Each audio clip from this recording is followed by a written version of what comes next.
can lie. Alibis get swept aside.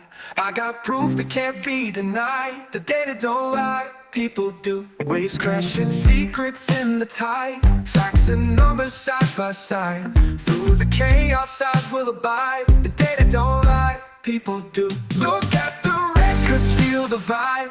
Digits and bytes come alive. I stand tall with nothing to hide. The data don't lie, people do.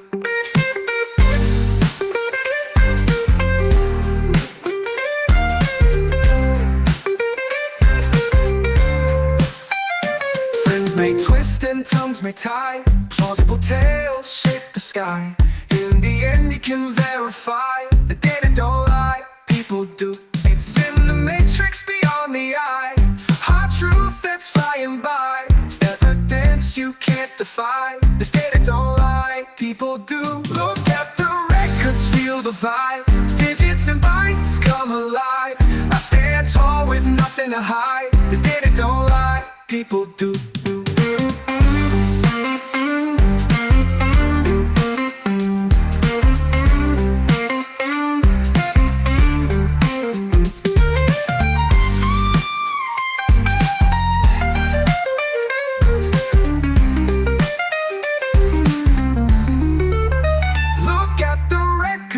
The vibe, digits and bytes come alive. I stand tall with nothing to hide. The data don't lie, people do.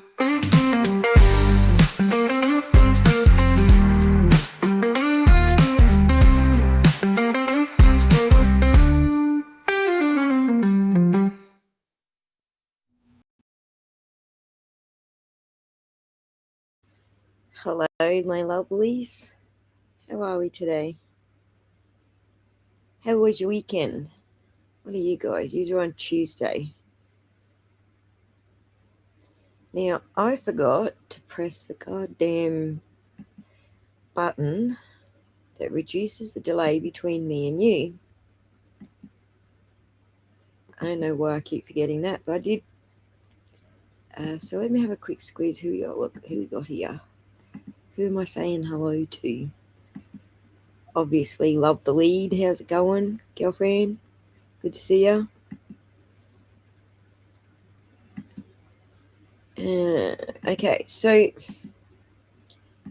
because I'm pretty sure I'm one of the few only people out there who have a copy of this footage, I thought we might go through it like frame by frame to see what we see. So we're talking, what are we talking? 1,294 frames. So that'll be fun.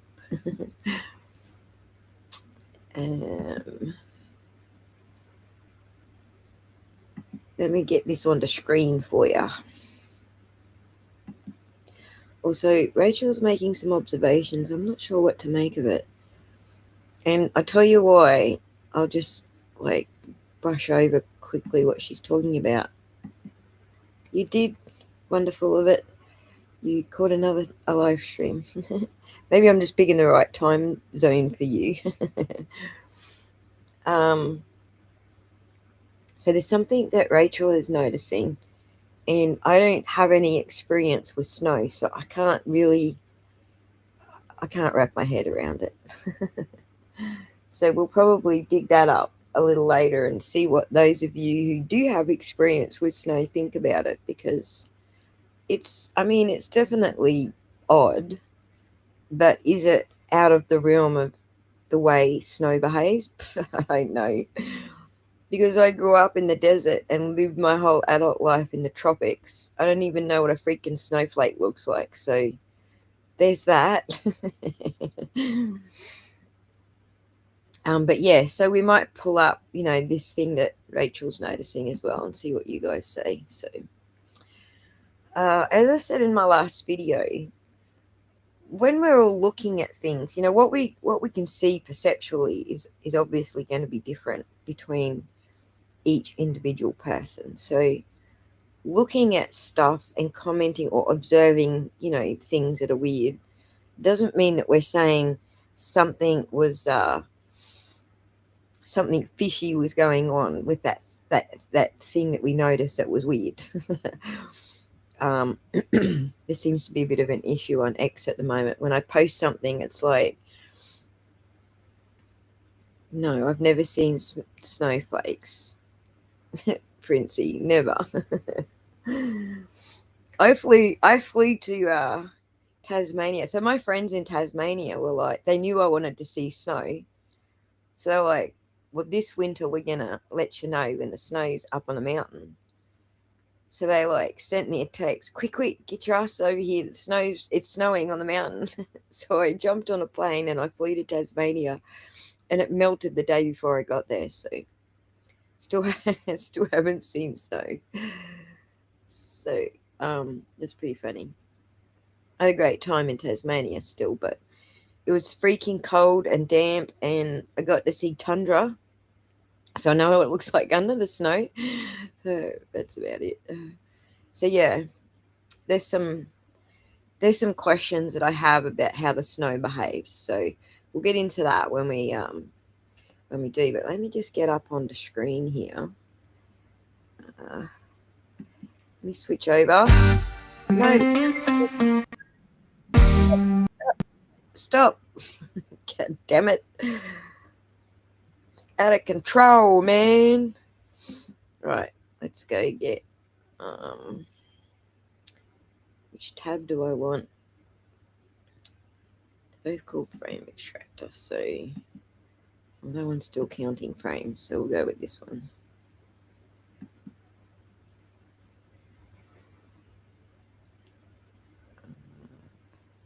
Hang on, why have I got both on here now? Damn it, go away. Only 2.5 minutes at 1.25. Be caught up in no time. I only just started Gibbs, so you've got some time. All right. Let's at least get this on the screen so you know what we're going to be looking at. So far as I know, not too many people have this out there. Now, it was never turned over in the FOIA dump, and the only reason I have it is because someone sent it to me. Someone from Sean McDonough's camp sent it to me. Apparently he got these real early on from Natalie Wawiki before Judge Bev put a damper on things and sealed everything on us. So snow is particularly weird on digital cameras, but that 0.65 second freeze frame was weirder. Right. Indeed it was. That wasn't the snow doing weird shit. That's pretty much proven now. So but yeah, so I thought maybe we go over this one and just have a look at it frame by frame and just pick out anything else weird that we can see in it. And we're using my frame by frame extractor. This is a little bit of HTML5 canvas code that I wrote so that I can do this, because I don't want to pay for subscriptions. I'm trying to build a house, and subscriptions are freaking killing the bank at the moment. So I've cancelled them all and just writing my own. So as I pointed out, this is so small. Look at the size of it. It's crazy small. 960 by 554. And this is not a resolution you would see in any cameras. It's a weird resolution. So that's the first thing. I think I pointed that out in my video. It's weird. It's weird, dudes. So let's have a look. Now, I'm just trying to work out how I can do this so I can see the chat. Okay, let me get it up on my phone. Hang on, this might be the easiest way. I can see the chat while I'm going through the frames, and if you tell me to stop, oh shit, and I don't have our lag close enough either, so if you tell me to stop, I'm not going to see it until a minute or two later. Stop right there, and then I'll be going past it. So, oops, no, wrong button. Freaking hell. Let me get it up on my phone so I can see the chat. while I'm going through it. And here's the thing, if you look down here, see this box here, it says frame right down the bottom here. Need to, if you want me to stop and go back to a frame, then note the frame that you want me to stop on and do that. Not because I haven't I didn't press the button to reduce the lag between me and you.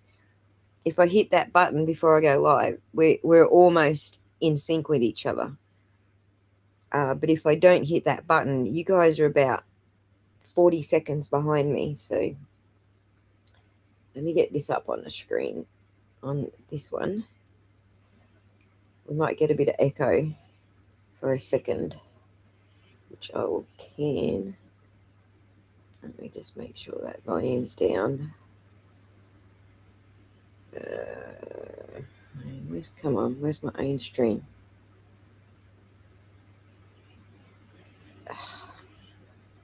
Really?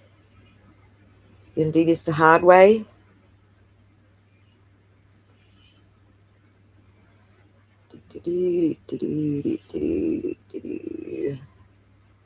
Your channel.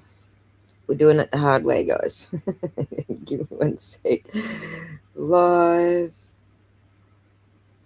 All right. I'll work out how to get the chat on the screen.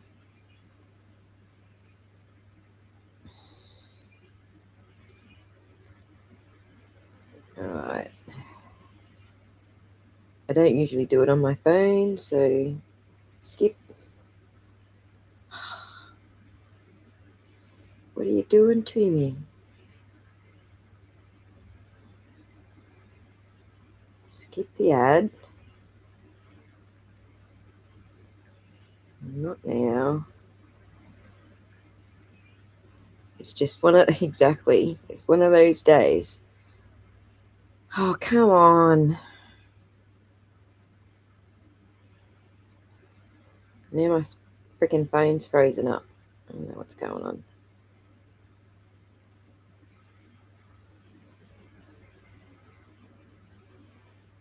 I've only got one window open. I do.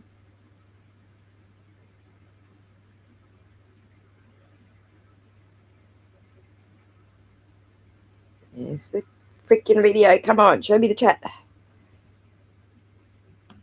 Yeah, put on the kettle. Sorry. I'm trying. All right.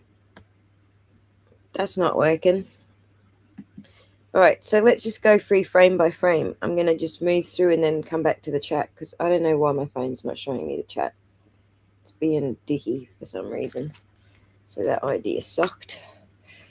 Pop the chat out. Let me try popping the chat out. Pop out chat. There we go. But that ain't going to work either because as soon as I press buttons, it puts it away again. All right, let's go through this frame by frame. So this is when Karen's first coming out of the garage. Now I'm going to make it bigger so that it fills the screen up. Let's make sure we're not missing any bits and pieces. All right. One frame at a time. So this is Karen coming out of the... You probably can hear my keyboard clicking too. That's me pressing the frame button. So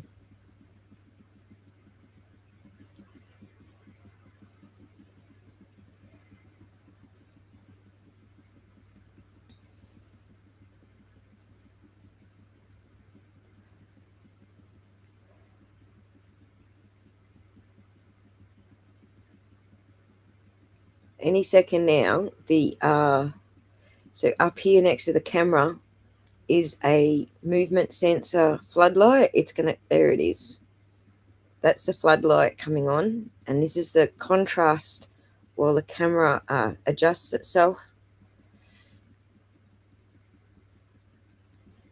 You know what? We should go back. Hang on. I need to point something out. I need to go back up to one for 1 second.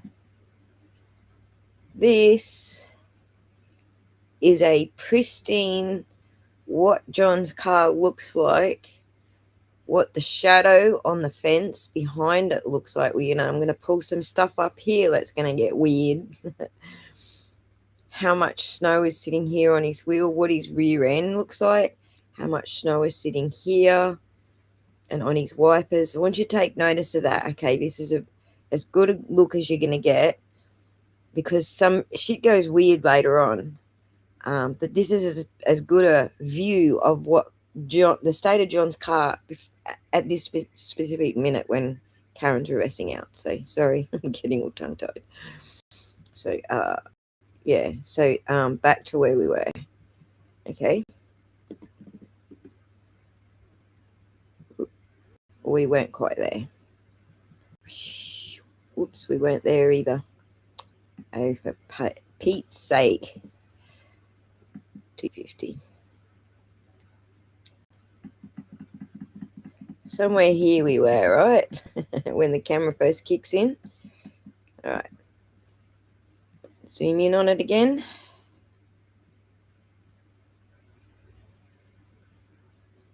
And move forward in the frames. So stuff starts changing with John's car eventually, but not before Karen bumps into it. So keep an eye on his car and anything else you see happening in the frames. Oh yeah, this is something over here, the footpath here. This is something that I'll talk about later, because this is something that is there any DPI difference between suspect frames and normal ones? That's difficult to say, David. I haven't narrowed down exactly which is a suspect frame yet, because it's multiple suspect frames. And then when you pull them, because it's already been exported back into a container, that export process, it changes all the DPI anyway. So I couldn't tell you whether they are or not. But it's a great question. It's a great question, and we'll have a go at pulling a frame and see what we can find. We'll have a go at that. Okay, so yeah, when I'm reading the chat, I can't press the button. I've got to switch screens for the reading chat part. So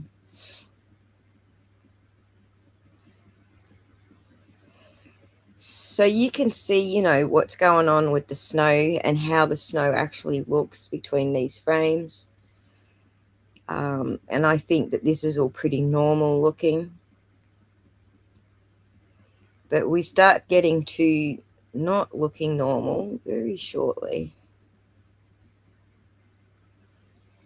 Somewhere around here, we're starting to get not looking normal over this shadow behind John's car. And I think we're getting not normal around here and here, but only in a visual aspect, because this is reverse light. So we've got white. Reverse lights are white mixed in with red, with the tail lights are red. So, whoop, that's not what we wanted. Wrong button.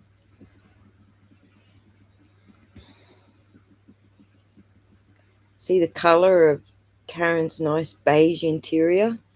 That's an anomaly that I pointed out in the last video. Good after some time. I'm just listening because my brain is asleep. Oh, that's all right, JC. It's fine. All right. Now, if I slow down now, we can start noticing some differences between frames.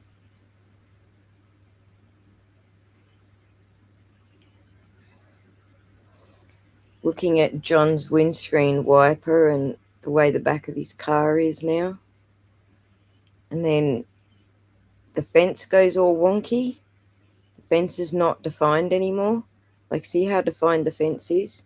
And even over here, it's nice and it's defined still, but like even over here when it's getting out of the camera's view, it's like a little blocky, but over here it's fucking weird. That's weird shit.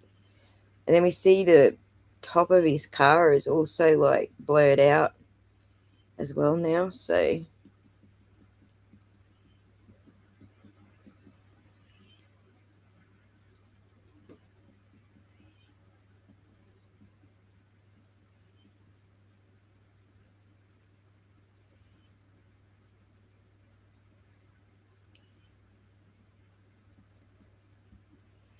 somewhere in here, things get way weirder. There's a flurry of snow that crosses the screen. Now we've lost the top of his car altogether. It's all just blending into the fence now. And the fence is still not very clear. It's all blurry. Also watching down here where Karen's car ends up connecting with his, because stuff goes weird down here as well shortly.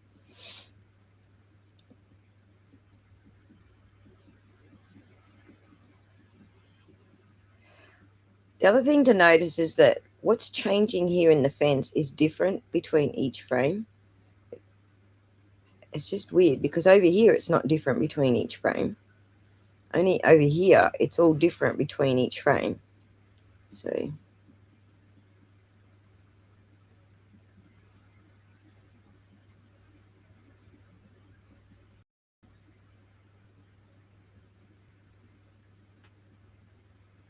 look at that. Where did his car go? That's probably a good example right there. Where's the freaking car gone? It's like completely gone now. Like the top of the car is completely gone. Weird, right? Hey, Factual, thanks for joining us. I didn't even say hello to JC. I just answered JC. But hey, JC. See how the top of the car is like completely gone here. Karen's car's there. The fence looks pretty fine on this side, except for, where the snow is in the foreground. But now that's gone. So that's weird. The other thing I like to do too is if I see something like that, I'm also looking for other areas where it looks like that. Like you could say this area kind of looks blurry like that. Or you could say this area kind of looks a bit blurry like that. So that's what I'm looking for as well when I'm going through frame by frame. Yeah, the top of the car's still completely not there.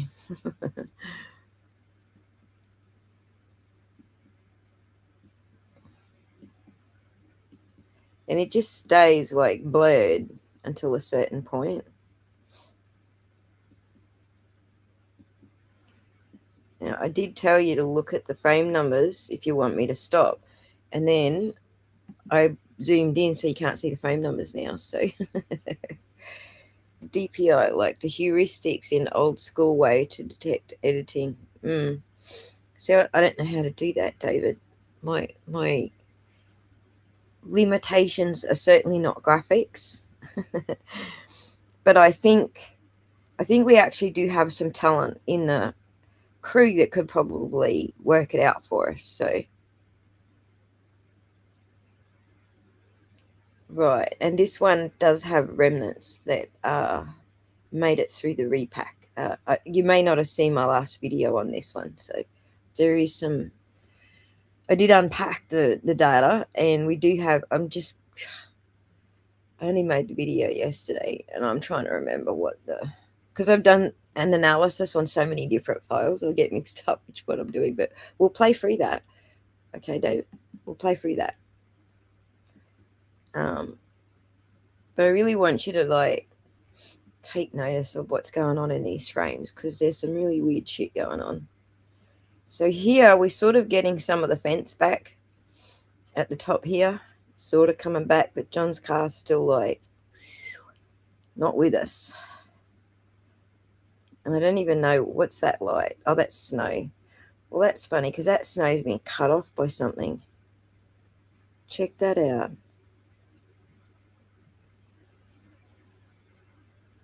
So's that one. Yeah, it could just be it moved very quickly. But that's interesting. Interesting.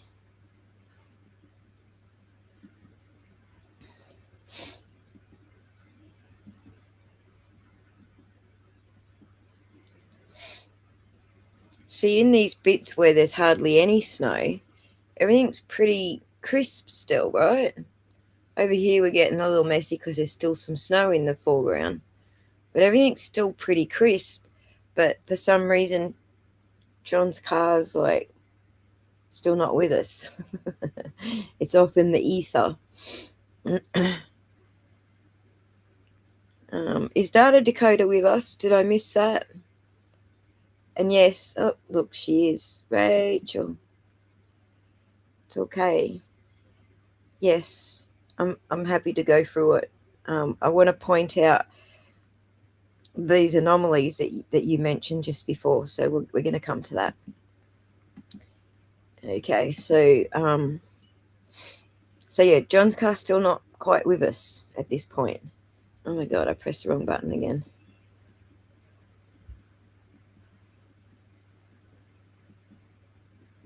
And here's something else to note. This part of John's screen here, I'm going to zoom in on this while we go through it. This part here of John's screen seems to be avoiding the snow. You watch.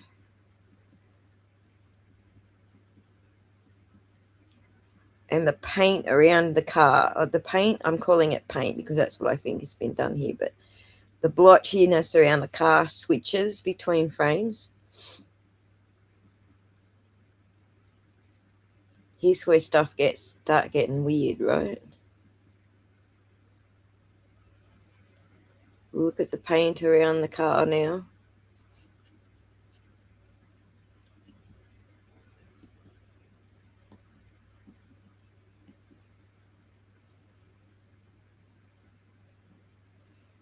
We've kind of lost the shape of the fence now.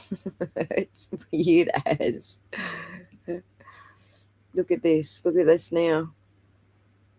The fence is up here where it's actually, the fence is actually down here. But somehow it's all up here in the...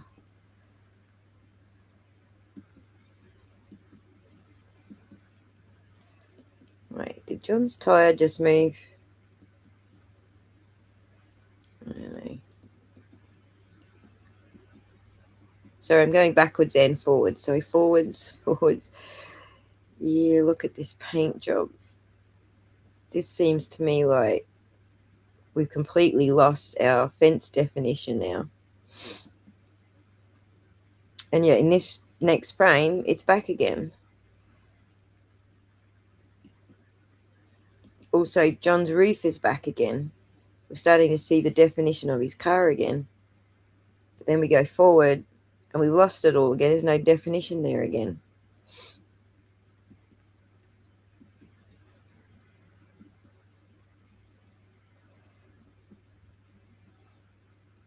And there goes John's car altogether. So I think we're into this weird area that Rachel pointed out. We've completely lost his car now.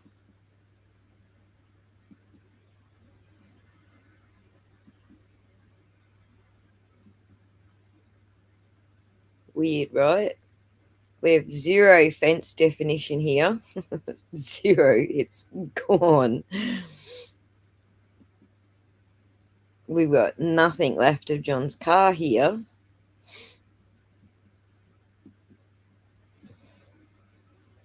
And again, John's car is gone.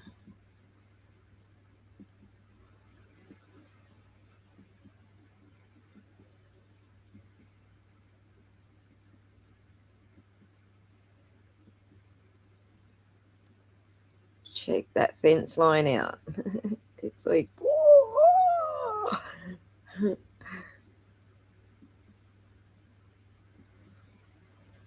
See, like, some of this is because there's snow going in front, between the camera and the objects that we're looking at, but not all of it is. Like, look at that one. That's not snow between us and the car. There's a little bit of snow, moving between us, but that's no fence. That's weird. That's just weird. And this is the reason why I think, just going through it frame by frame, that it looks like each frame was edited separately.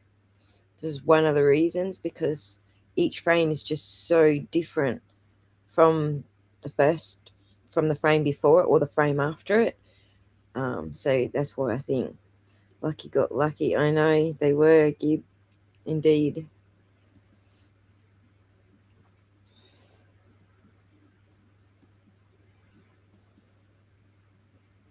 There's not really any conformity. Oh, check that one out, Rach. Look at this. It's another one of those repeating patterns by the looks of it.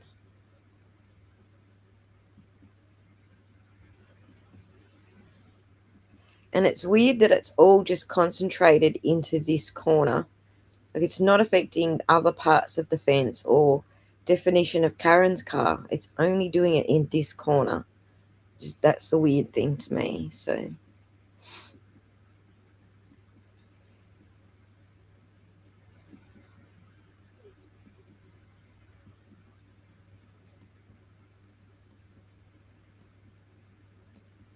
and you know, technically speaking, this fence is the same distance from the camera as John's car, although this is like corner, so probably a little further away, sort of more like that corner is further away.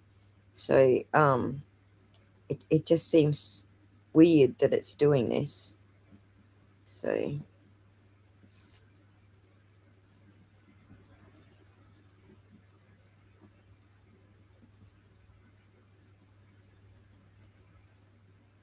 all right, stuff's gonna go really haywire shortly. You watch when we get there.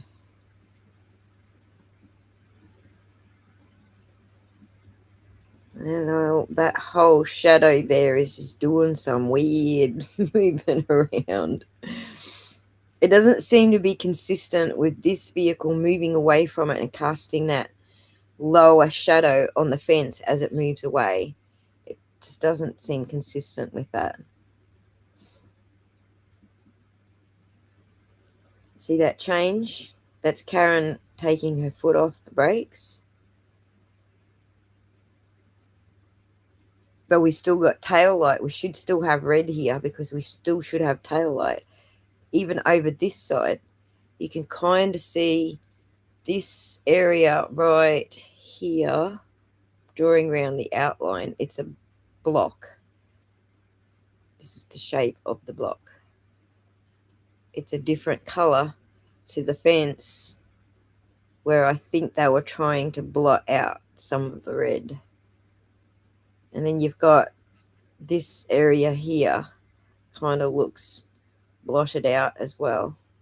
So we've got really good definition on the tires, and even, you know, we can see the spokes on the rims, but then we've lost all definition of everything else in here.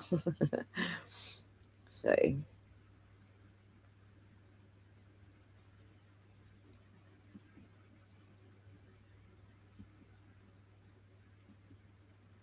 somewhere here,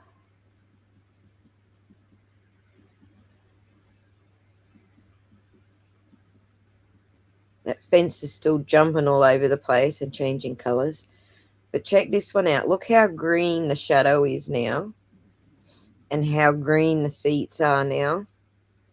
That's sort of a jump. If I go back to see our shadow, sort of how it's been, kind of, and the seat's not quite as green, but when I move forward, you can see the difference in the green.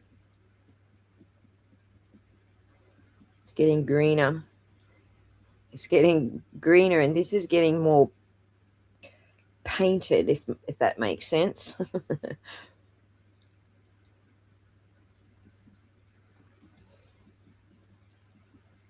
Right.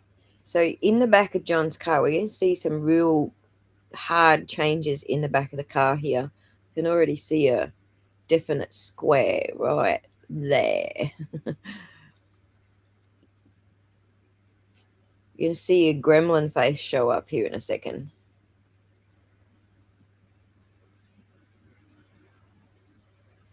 Check the shadow, watching this shadow because it's going to go all blobby again. What's going on there?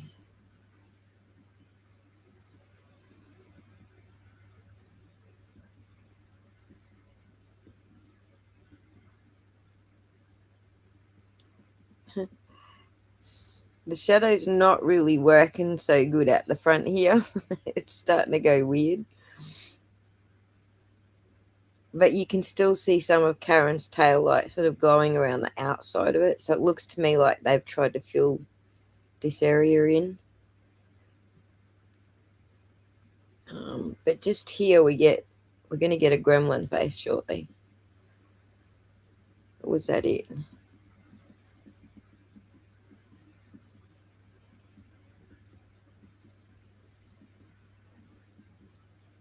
And there's the gremlin face. See it? See the two eyes and a mouth? This is a very hard edge for everything else that's completely blurry. This is like a really hard edge.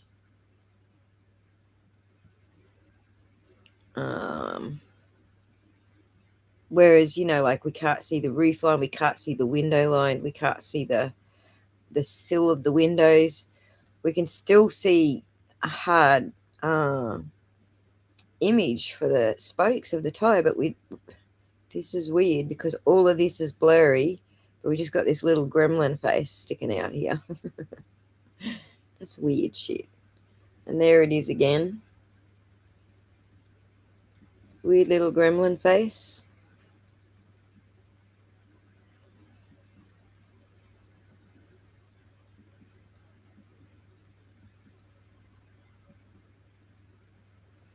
Okay, watch the change between that frame and now I go forward one. But you can see some real hard squares here. Really hard squares going on in this area. But there's none anywhere else. Like, you know, we've got a lot of blur stuff going on. There's probably a little one there. Those aren't really squares. But this is a hard square going on right here. And then the back end changes. This side is all covered and blurred and you can't see anything now. This side is a different color. And it's weird contrast to what else is going on here. That's a really weird contrast right there. And it's very blocky. Some of it you can still see there, but the rest is now all blurred.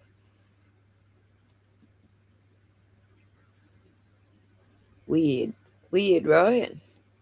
So now we're back here again, but you can see there's definitely a square. There's a lot of squares in that one. There's a square here, or a rectangle here. There's a rectangle right here.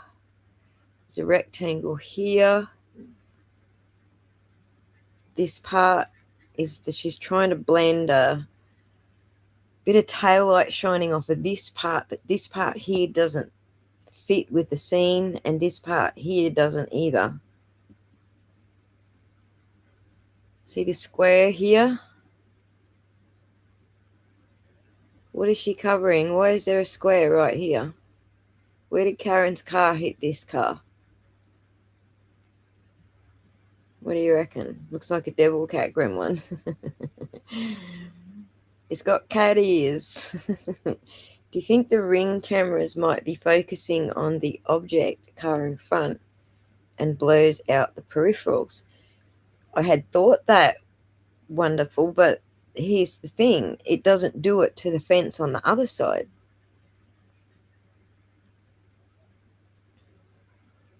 The snow half loops the tire.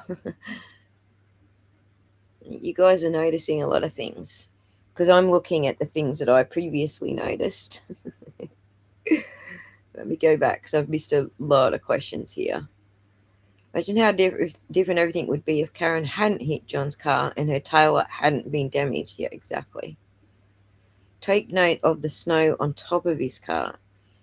I showed my husband the pictures I showed you earlier, and he noticed the snow on John's roof doesn't match the later footage. We kind of worked out how that happened, didn't we, Rachel? Mostly looks like it's blowing snow to me. Does having more high contrast randomly moving particles cause video compression to do odd things? It does. But what we're looking for is if it's going to do it in this one corner, why isn't it doing it in other areas on the screen? Do you get what I'm saying? But I guess you guys can't see the other areas because I'm zoomed in on it. So we'll just do it one more time with being zoomed out so that you can see all of the screen. So we'll go through it one more time so you can see all of and you can compare it with those questions that you're asking. So where were we? Remember when Aunt Bev said I didn't see that wheel move? I do remember that, Princey. That was funny as. We were all just sitting there going, are you fucking kidding me? Yes, Jolie, I agree entirely. Joelle, sorry. Do you think the Ring camera might be focused on? Yeah, we read that one.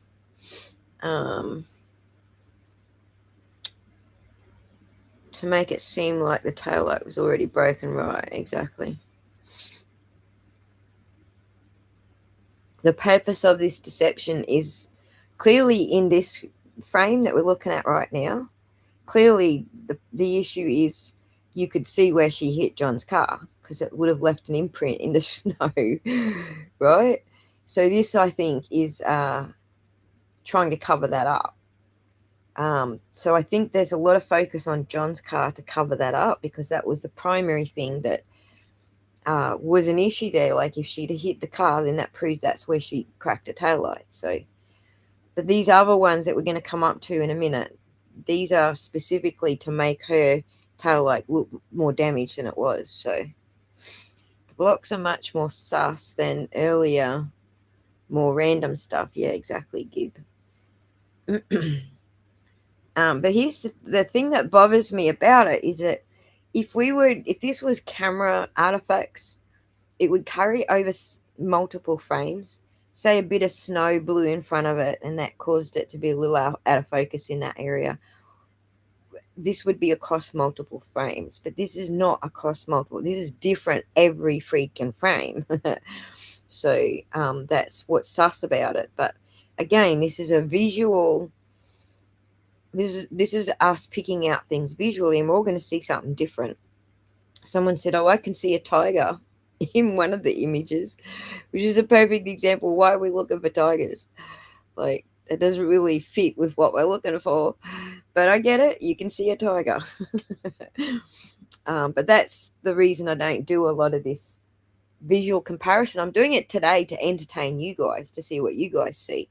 But I don't normally do this kind of comparison because there's just too much that you can make of it. It could be camera defects, it could be a whole bunch of different things.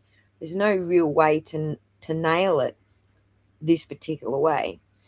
But I am entertaining you guys that want to go through frame by frame and see what you can see. So unlike Auntie Bev, I saw the wheel move on impact. Yeah, I know, she was just playing dumb.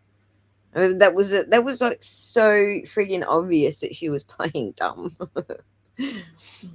Anyway, so we got this absolute square here, which is a lot more silver than anything else in this screen.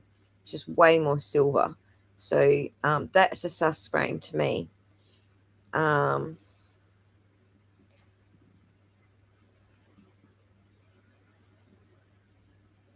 Again, the fence shadow here just keeps changing. Every single frame it's different.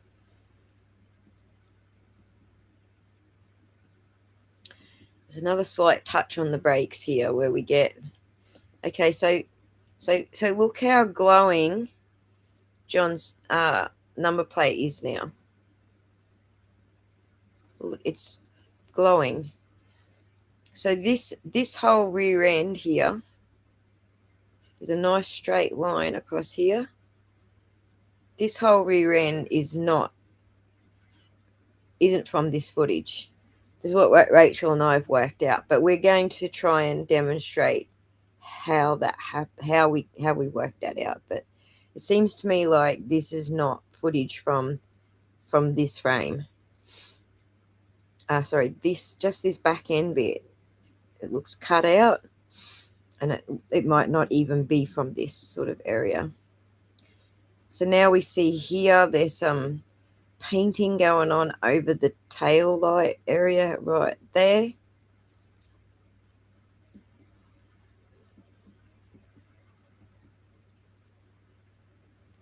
can see that painting is a little bit more obvious in that frame, and his number plate is definitely a lot brighter than it should be.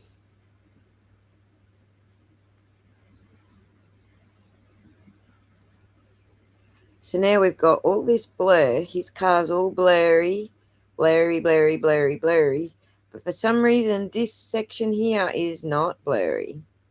Why isn't that blurry, but everything else around it is? Weird shit, right? Also, this light here that's coming onto the tail light right here. See here and here. I think that's what we're looking at is this light here has been transferred over to here. Again, Rachel shows us how that's done a little later, but that's what I think's going on here. That it got transferred from. These are reflections of the floodlight that switched on when she was pulling out. These are the reflections of the floodlight on her car. And see it also here on that other steel rail. That's what I think they're trying to sort of, they've like grabbed that hue and stuck it on there. So yeah, let's keep going through this.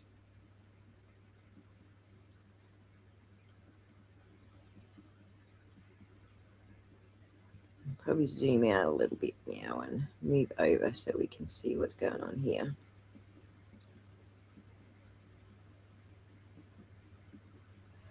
See how John's bumper moves? Watch just here. Watch his bumper move. You see it moving?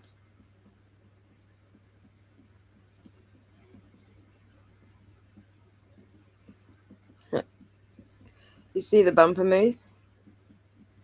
Let me just zoom in on it again because I zoomed out. Oh, I'm at max zoom.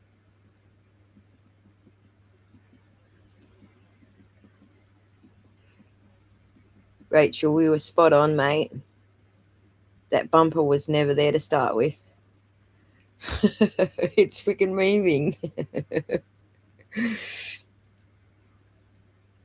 Strong Leg says, my opinion, not only have you shown tampering, I think the tampering was done hurriedly because of some of the anti-forensics mistakes, or maybe I should say attention to detail. Right, she has a lack of attention to detail. I don't know that she was doing it hurriedly because think about it, right? If she's going to edit 20 frames per second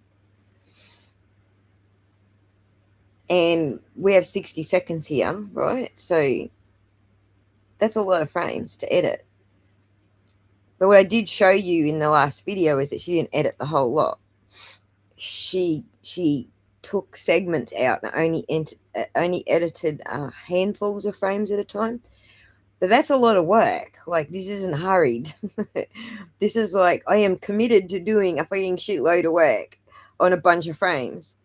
So that doesn't even include having to put it into something like Photoshop to put the frames back together again into the movie segment to be able to clip that back into the movie, back into the original footage. So this isn't hurried. This isn't lack of attention to detail, but her attention is on the specific things that she wants to make happen. It's not on all the other things that we're looking at, if that makes sense. Karen's taillight distorted at the same time. Celtic Pony, really? Let's go back and have a look. She had a lot of time to edit it, yes. I think she did different areas and used different techniques. And that's the point here too. What Rachel and I are trying to recreate, because she's actually a little bit of a graphic artist, more so than I am. She knows how to use the tools in Adobe Premiere and Photoshop. So she's experimenting right now to see if we can recreate some of the visual effects that we're seeing here. And when she gets to the point where she's got something to show us, because I'm trying not to rush her, she's got family and stuff, but I'm trying not to rush her. When she gets something to the point where she can show us what she thinks was done, we will show you. That will be a video by itself. But yes, she did. She used different areas and different techniques. Exactly. Go back and look at snowfall compared to the affected areas. Hang on, hang on. I just want to watch. Okay, so we know John's bumper moves here. Someone said they noticed Karen's tail light also does. So there's our frames where the bumper moves. So, oh, look at that. You're right. There's definitely a square around that tail light right there. It might even be, it's like here. So, yeah. And there's like some splotchiness happening here. Interesting.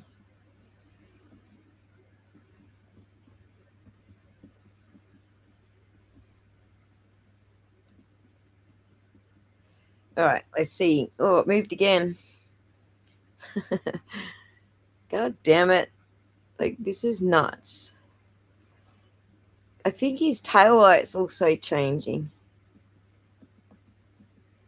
Maybe I just looked at it at a different time. All right, so right here, we get, watch this pattern starting to emerge just off the back here. So you've got this dark red happening, which is totally not the shape that they showed us on the broken tail light in court. That is not the shape. The shape is actually from the corner here over it, like that. Whereas this is like saying it's broken at the top, but there's this triangle bit sticking out. That's not what they showed us in court. But in this yellow area, you'll see this pattern starting to emerge across the yellow. And then you'll see this silver part here starting to create a pattern outwards. This is something that we're trying to recreate right now. Well, actually, we did recreate it. Can I just show the quick jobby, Rachel? Is that all right? Here's the rough job where we worked out like how it was done roughly. But Rachel's perfecting this. Let me just find it. Holy shit. It's way back. It's way back, Rach. Let's go back. I'm scrolling for it.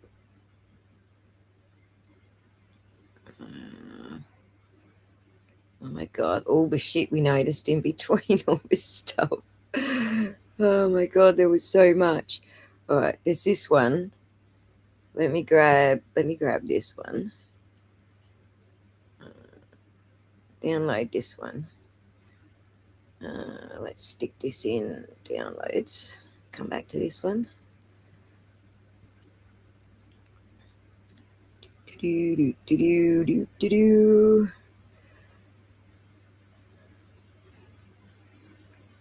Oh my god, Rachel, how much yakking do we do?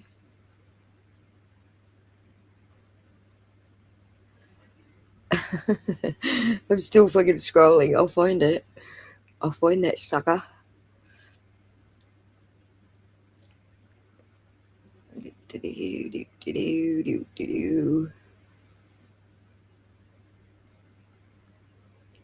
Oh no, did I scroll past it?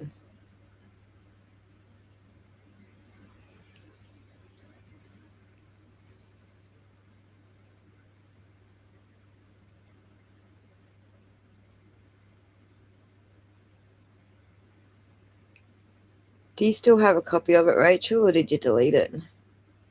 because I can't fucking find it. I keep finding multiple ways it could have been done, and I'm trying to narrow it down, but maybe I don't need to narrow it and just show the different ways. Yeah, that's probably it. Send it. It's the very first one you tried where we got the pattern happening. While you go and find it and post it to me, I'll show you the guys which frame we're talking about, that we're going to compare it with. But yes, please send it to me. All right, so watch this orange here and watch this silvery section here. It's going to turn into a pattern. And so now you can see the pattern coming out through that orange now. The pattern's still there, but it's moving, like it's not consistent. It's not a consistent pattern. Now out here, this is going to start turning into a pattern.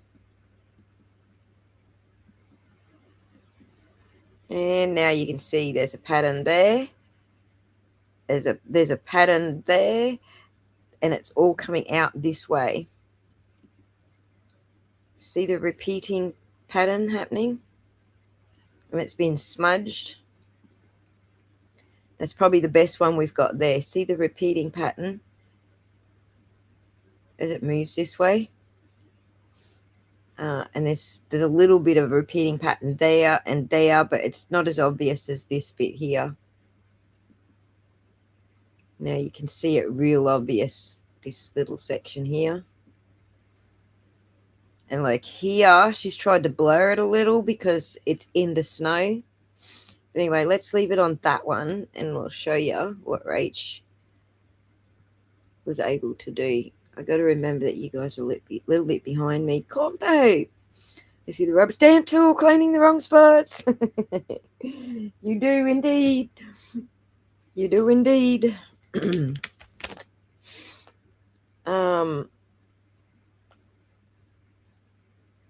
I need the rush and push. I'll work on just... No, we're not going to rush you or push you. From all that I've layman studied, now snow flurries affect the tampered pixels. Remember the trial Hank was hovering the mouse over the rear taillight. I think maybe this image, an AI bubble popped up on the screen. Yes, BB, it did. It did, and that's exactly what drew our attention to looking for this tool mark, because this is how AI was going to do it, if it was going to do it. But we've since worked out it's not AI that did it. It's actually a tool, and I'll show you the result in a second while Rachel's digging it up for us. Fuck, I scrolled off the screen. Right, I'll tell you as soon as she posts it to me. You guys are a little bit behind me, so it's incredible lengths the Commonwealth took to deceive us. Older than dirt, it indeed was. All good, corn paper. I'm glad you're here.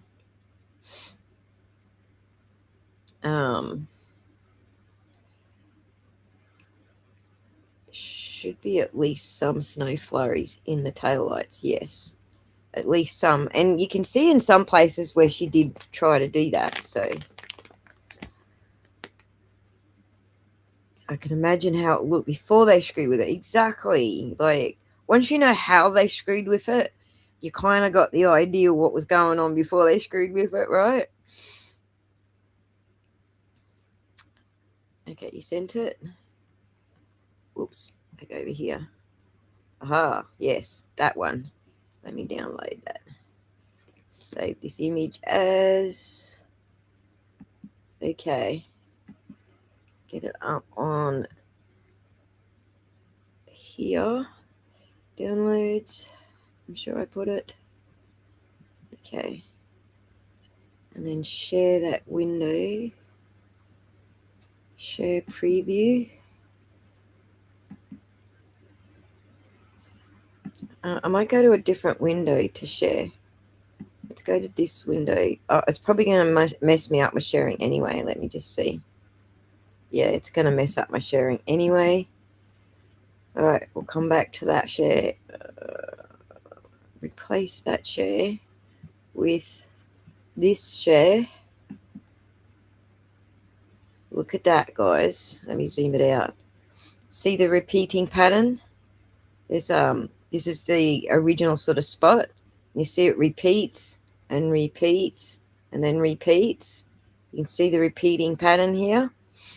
That's what Rachel did, just to show you how it's done in Photoshop, how you can create that repeating pattern. So if I do a screenshot of this, and then I zoom it right in and show you what the same kind of thing, capture that tail light.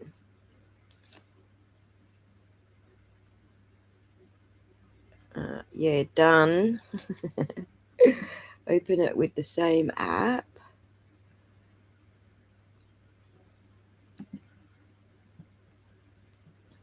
Open that with preview. Zoom it in. What are you seeing? You're not seeing the right window. Replace that window with that window. And there's the same kind of thing. So you got this repeating pattern happening across here. So it's sort of blurred. There's this repeating pattern across this way, and it goes that direction. So it's harder to see when you're zoomed in that far. Same with Rachel's, but you can see it sort of in the red area and going in that direction. So that's what Rachel means by it's several attempts, several techniques applied over the same spot, basically. But yeah, to go back to Rachel's example, if I zoom out on it, you'll see it a little bit better. On Rachel's example, which is this one. No, come on, don't be mean to me. Which one did I just share on your screen? Yes, let me zoom out on that one so you can see what I'm talking about. Hide that. Yeah, so you can see the same sort of thing happening here. And a little bit of a smeary smirchy thing here happening. So that was just Rachel's first attempt. Can I recreate something that's similar? But the different layers of what she's created, she's working on that so we can get something that looks a lot more similar. So Ken entered the chat.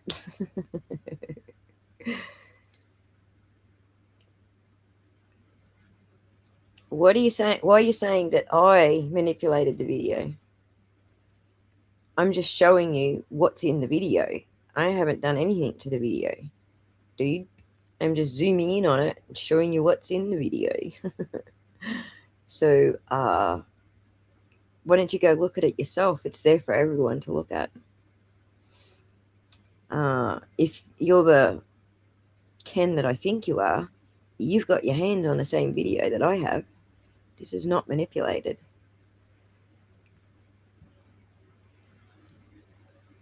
Anyway, let's go back to what we were looking at. Where were we? We were here.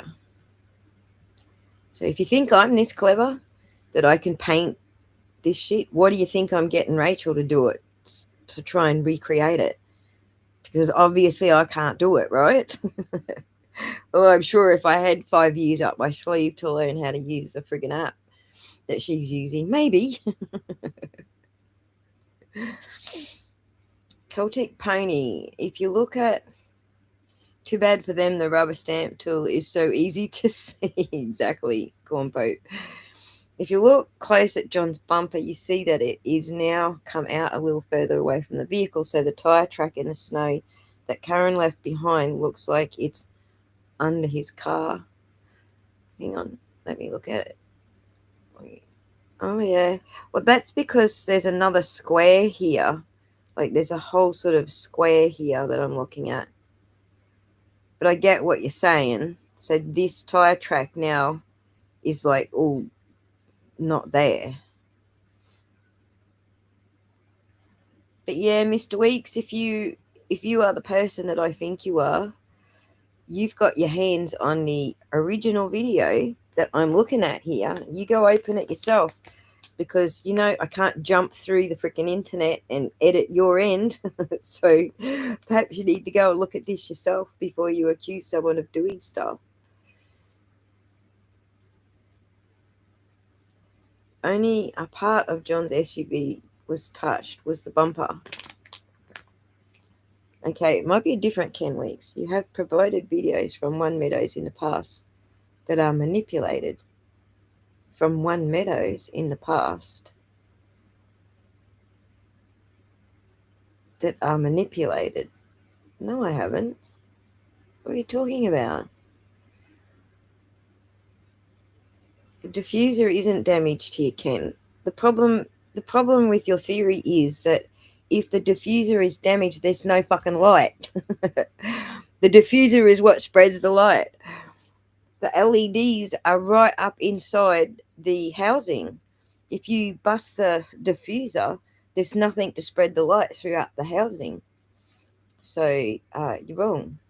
I don't know what you're talking about. Manipulated videos. I think you're on another planet.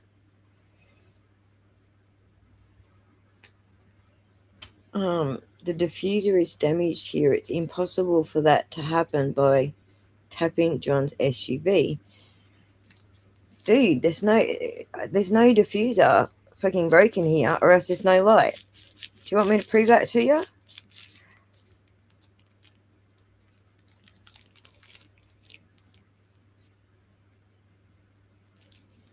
Okay, hang on. I thought this was Weeks, as in, let me just rewind. I thought Kenny Weeks. Stop. Isn't one of the House defendants' maiden name Weeks? So I'm just getting my wires crossed here. I think it's not the same Weeks that I'm thinking, right? Let me just back it up, because I could be just reading into what Ken's saying incorrectly, because I'm thinking it's a different Weeks. I have provided that are manipulated. I've only shown you what we've got. So the ones from One Meadows, there's two sets. There's two sets of videos. There's ones that we saw in trial, which I often put on my screen, because up until the FOIA came out, we never had anything else. We just had what was shown on the screen in court, right? And then now I'm showing you a file that wasn't handed over in FOIA. This was just sent to me. So this is not one that's in the FOIA. And then we've got the FOIA documents, which are, they're all different again to what we were shown in court. They've got different things blurred, like Karen's number plate and the kids are blurred out. Like those have been exported again differently. So there's multiple copies, and it's not me doing it.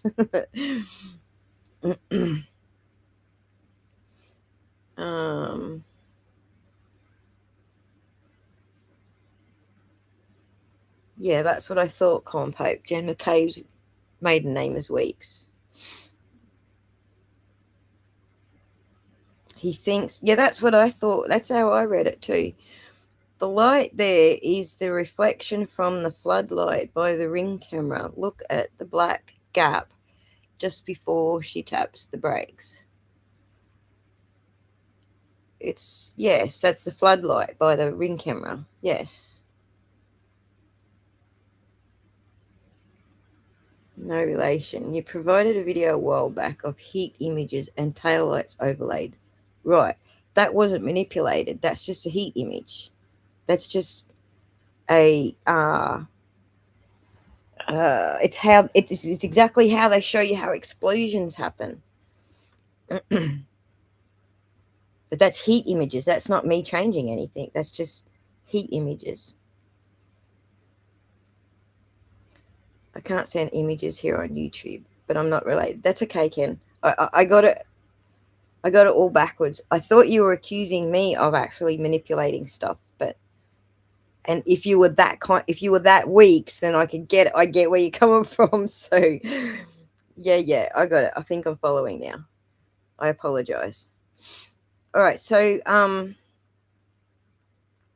let me just prove to you, Ken. Let me find this video. That if the diffuser is actually broken, it literally will not shine at all. Let me get the right video.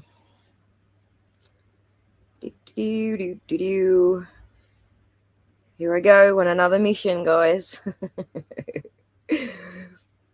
That's what we're here for, right? Okay, I think this is a good example. I mean, he's got so many of them, but let's use this example for starters. Shush up with the ads. Skip that. Let me show you an actual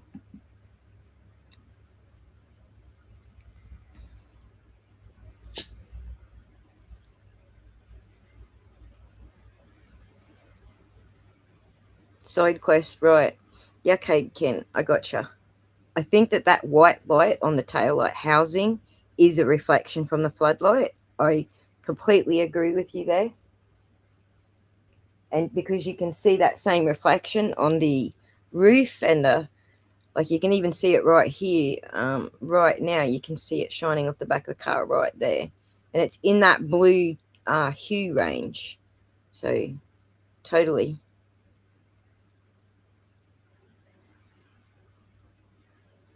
It's a reflection, right? But let me just show you. Right, let's go back here. Back it up, Aussie. Back it up. That one there. That's reflection, reflection, reflection. That's what you're talking about, right?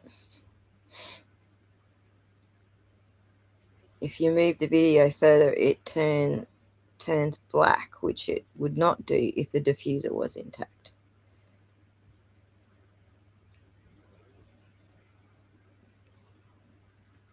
So there's that shine there.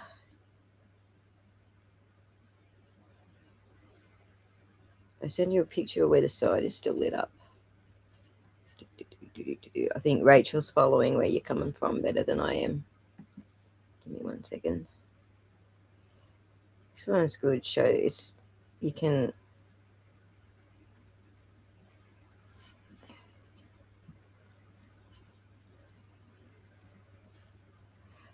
Yeah, but it's crooked. It's offset and crooked.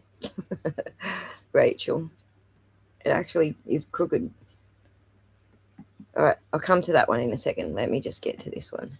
So there's your shine off of the floodlight. Now let's move here, all right, here, where we've got yellow. And then here we've got this like smear happening away from the tail light.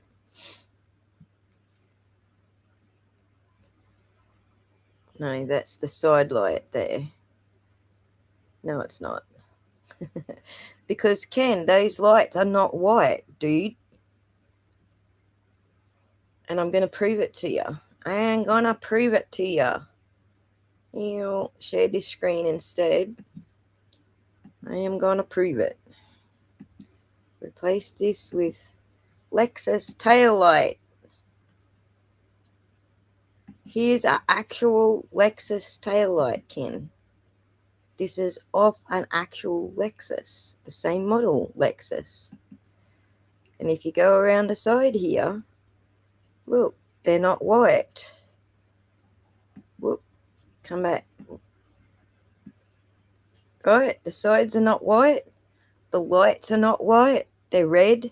And if the diffuser is gone, look, there's no shine at all. If you look at this one, it's got all its diffuser on it. Right? shiny because the diffuser's there. This one here, not shiny because there's two LEDs up here and the diffuser is what disperses the light. Do you follow?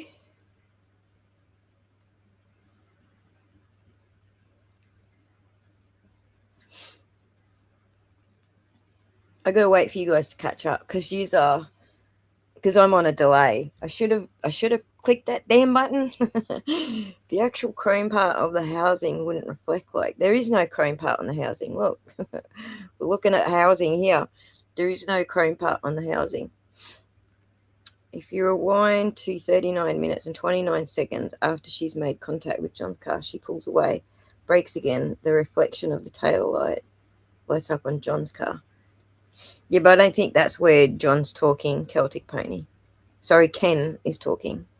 Okay, move the video further right before she taps the brakes.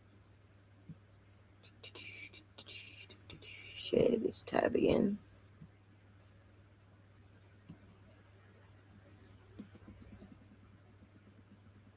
Further right before she taps the brakes.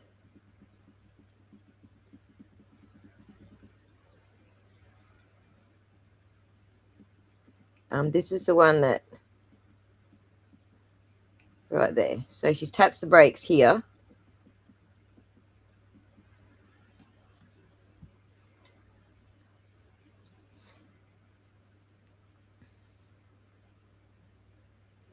Show where the diffuser is broken, Aussie.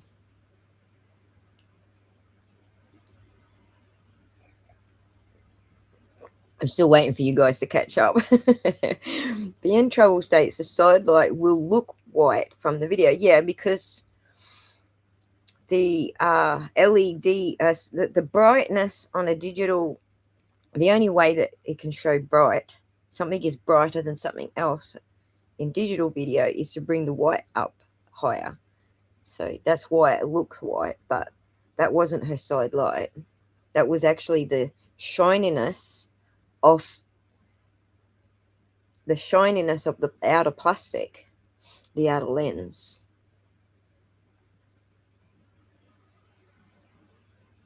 There are no brakes yet. Keep going. Okay, keep going. That's brakes right there.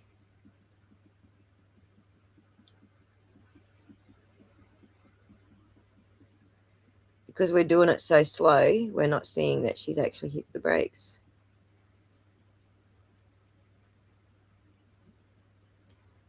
Right there.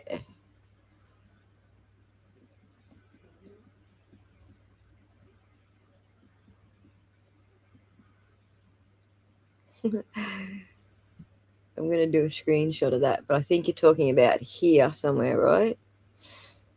What is it? Black just before and after the brakes are applied. Yeah, I don't know, dude. I can see what you're talking about, right?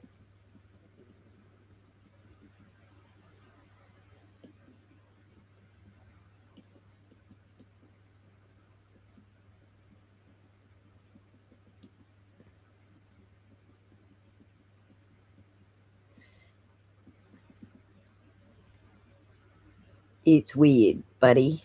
That's all I can say is it's freaking weird.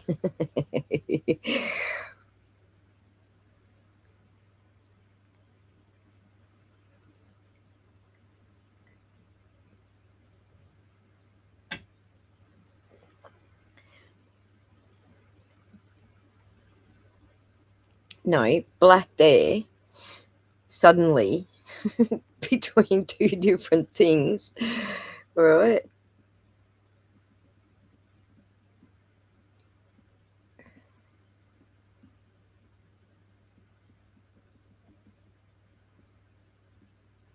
It's in the wrong spot, but like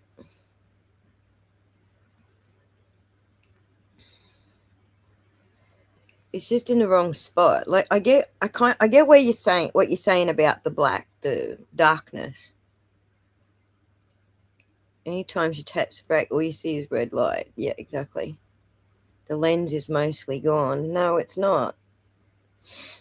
The brakes are made up of 8 red LEDs. It will illuminate red with no diffuser or lens.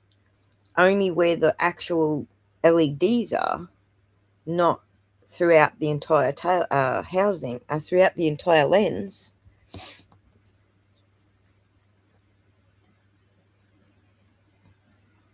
Not throughout the entire lens. But anyway, let me just switch back to this screen because share this tab instead. You're saying that the black would show? Where's the black here? This is the opposite side, incidentally. All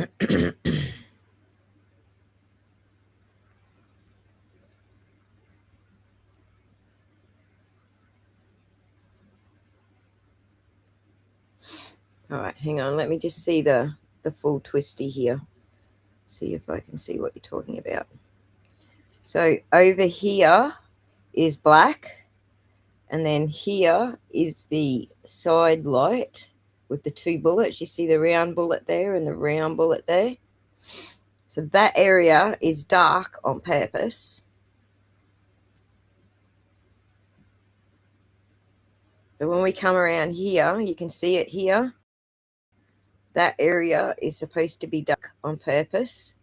So when you see that bit right there, that's what you're seeing over here. It's just been moved. Like, you can actually see where it's been freaking moved. You could see the square around it where it's been moved. I'm trying to work out what I'm seeing, Jay Bala, whoever you are. I'm trying to. The lens is not gone. I can see fucking red. Like, I'm sorry. It's not gone. From 50 feet away, it will look bright red because of the red LEDs. Right. And then BN troubles or close-ups are a lot yellower because they're closer and they're brighter. So there's no diffuser broken, but we know the diffuser doesn't get broken until much, much later, Ken. We know that. The black is from the broken diffuser. No, it's not. Yes, obviously it's the wrong side, Jabala, because we're comparing. Do you not know what compare and contrast is? Well, we're trying. At least give us that. We're trying. When I look at this and I see squares around it, and I see, back here where it's definitely got a paint smear over it, I can't rely on what I'm looking at because I absolutely know that that's a tool mark. I know what a tool mark looks like. So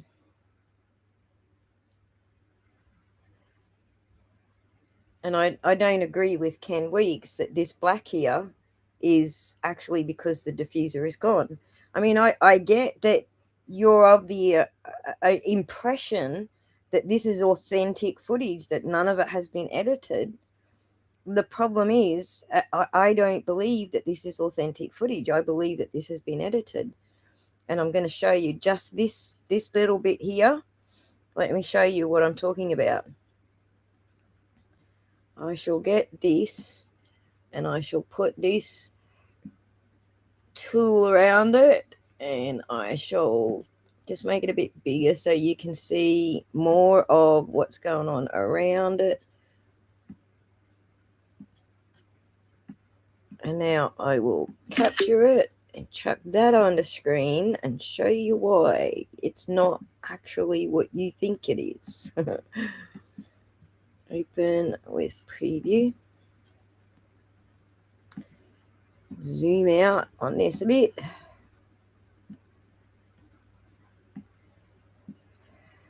Share that window.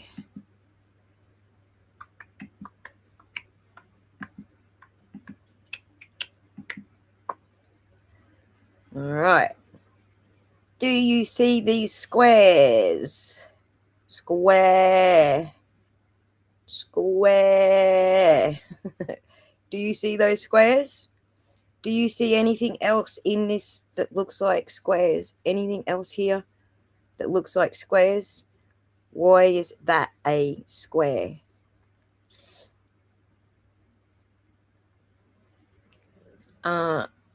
What are you saying? That the defense has, are you saying the defense has edited it? Is that what you're saying? The defense edited it.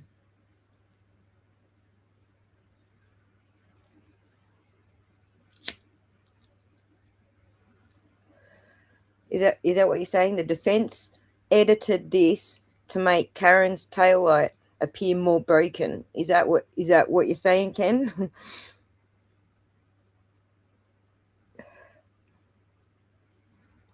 If the diffuser is cracked or broken, you won't get any light. The diffuser changes the trajectory of the protons and scatters them more uniformly from single light. Thank you, Got Milk, for me, for putting that into scientific terms. But this is the reason. This is the very reason why we don't do visual comparisons, because everyone sees something different and it depends on their own bias as to what they're seeing. But this is exactly the scientific explanation right here. Got Milk for me's hit the nail right on the head.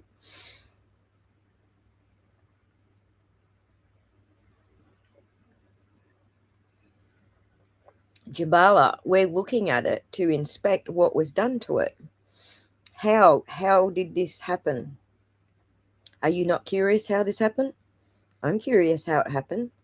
And if the defense done it, and they're the ones who gave it to the prosecution like that, then that's kind of backwards, isn't it? Defense didn't have access to John's ring cam. Only the prosecution had access to John's ring cam.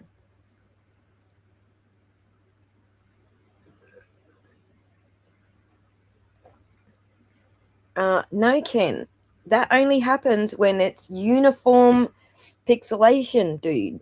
And I can give you an example of that. I, in fact, do have an example of that. Give me 1 second. I will show you an example of that. When it's uniform like that, like you're saying, this is what it will look like. Give me 1 sec. Okay, let me get a new thingy open.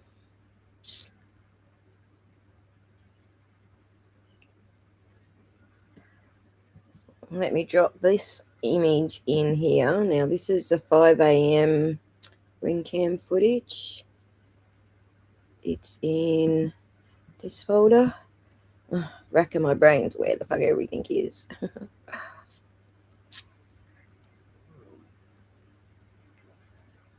What's the number?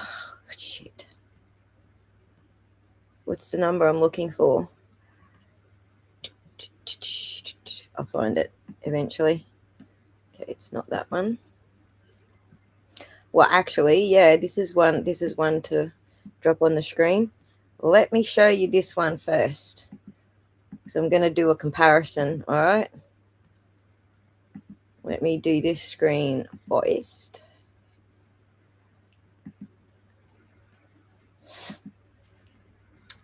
Replace that with that. All right. This is what the footage from that camera looks like at night. Admittedly, there's no snow here, but this is what it will look like. This is the quality of the camera, and whether or not we're going to see all that blockiness, you know, it's called macro blocks that you're describing, the pixelatedness. It's called macro blocks. But let's have a look here for macro blocks. Now, that usually they happen like in these areas, like off to the sides, just out of the camera's like vision kind of thing. But so let's look for them. All right, we see it's spotty, very spotty, spotty, but there's no like big squares, right? It's all very uniform. It's all dotty and spotty, but there is no massive squares anywhere in this. All right. Looking, all the dark spots are all pretty spotty, but there's no actual squares. Right, now I'm going to show you another one from the same camera. Let's drop this one in. Sorry guys, it takes me a minute because I have shit all over the freaking joint. And it's hard to find the ones that I'm after. So, okay, the snow at night.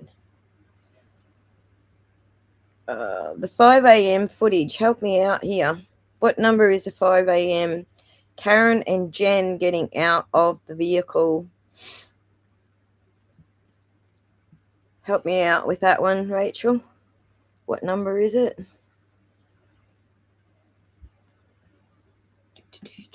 While I get this up on the screen. Back to downloads. I need that HTML page. Oh, for fuck's sake.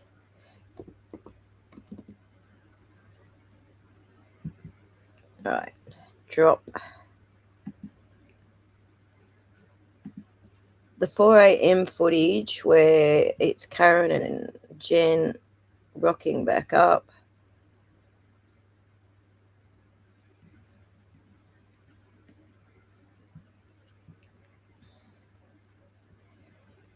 It's somewhere here. So it looks like it's before all of that. Yeah, it's before all of that.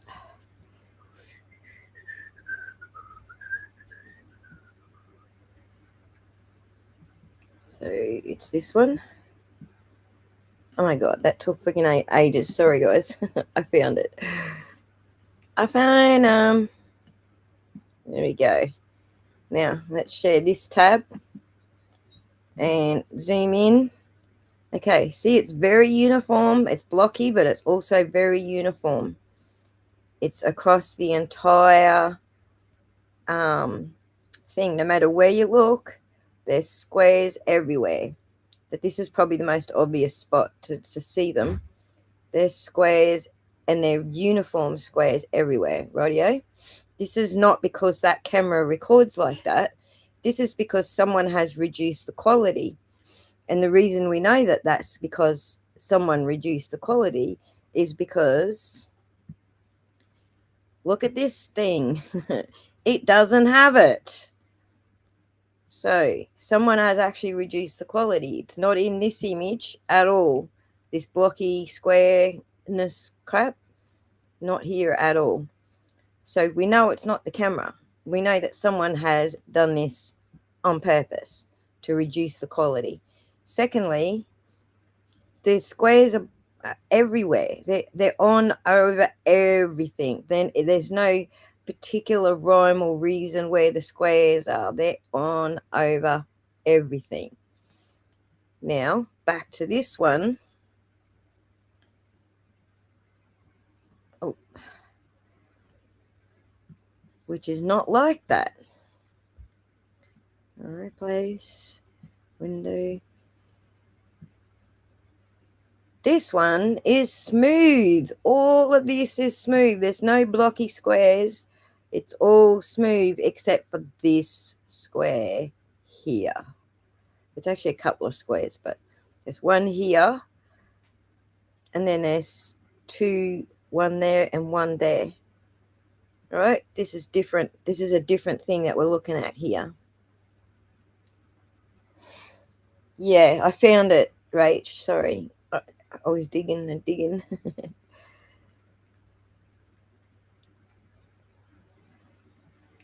Because Ozzy has exhausted personal time for justice. Oh, look, I do put a lot of time into this. There's no doubt about that. I spend a lot of hours studying what's going on. There's absolutely no doubt about that. But thank you for the 50 strong leg. I really appreciate it. You know exactly why I appreciate it.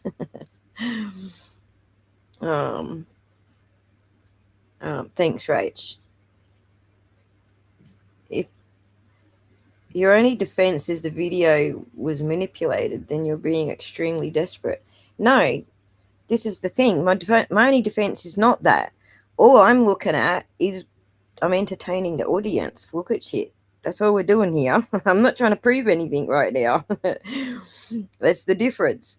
When I'm trying to prove shit, it's in the binary, mate. So let's go to the binary, shall we? Shall we actually show you what else there is? Like, this is really just a fun exercise for everybody. But here's the actual proof, all right? Forensic proof. If you want it, let's do it. Do it. I'm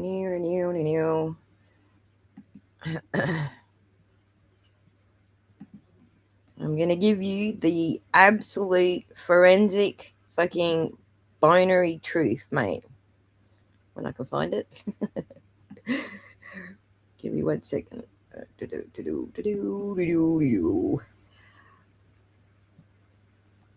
I'm so used to navigating my own videos in the studio.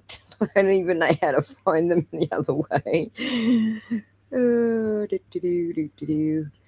I think it's this last video that I did. So let me just fast forward to a couple of minutes in between.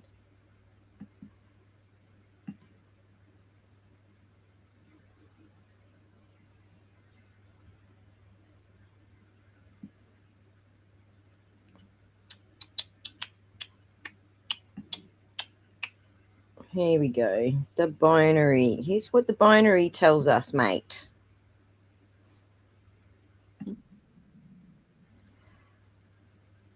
Let me just move that back a little bit.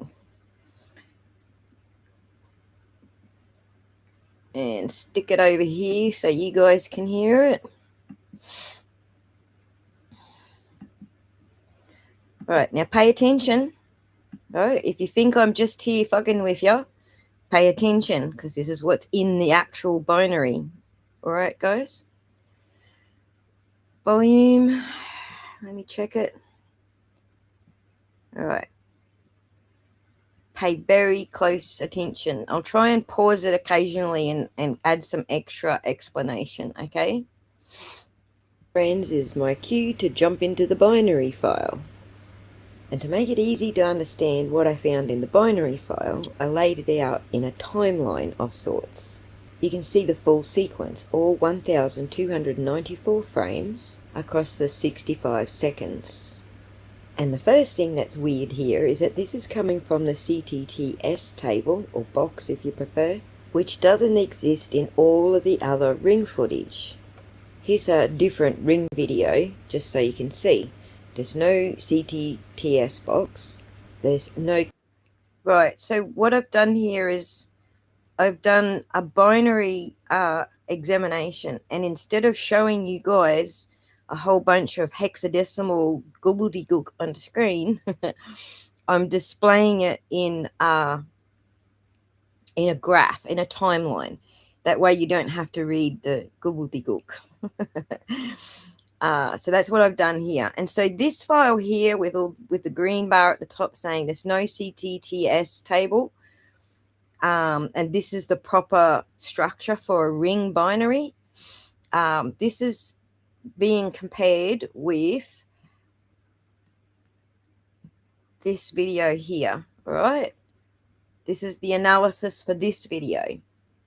So that's what it looks like in a timeline. You see these yellow ticks? Every single yellow tick is a keyframe. And then everything's uniform. It's 800 ticks. Everything's 800 ticks. That's what a ring file should look like. Has no CTTS tables, has no STTS tables. It's just raw in the ring format. Okay, it's decoded by the actual ring container. But this file here that we've got, that's not what we've got.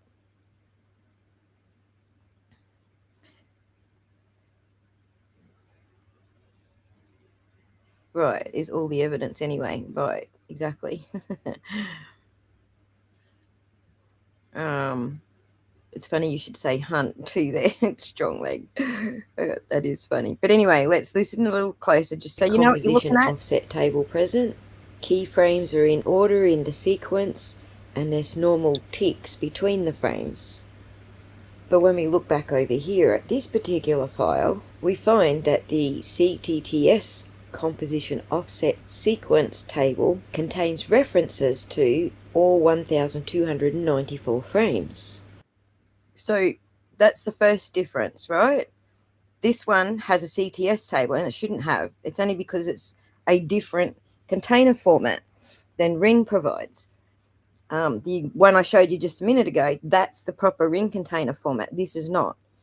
But this has also got other markers in it as well.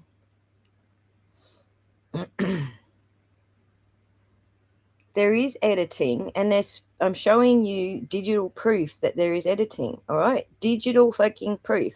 I'm not saying that what we're visually seeing is the proof.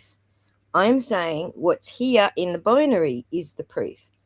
We're doing two different exercises, okay? The actual editing that I believe happened is shown right here in the binary. In the actual, it's forensic evidence in the file itself.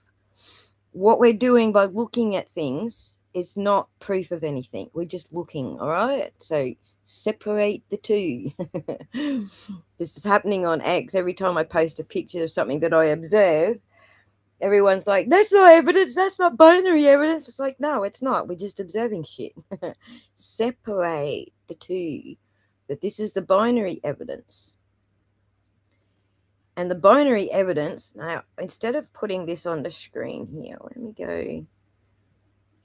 me do it this way too, because I got two different ways to show this to you.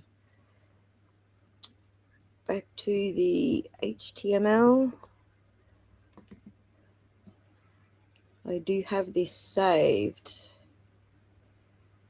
as CTT frame analysis. Right.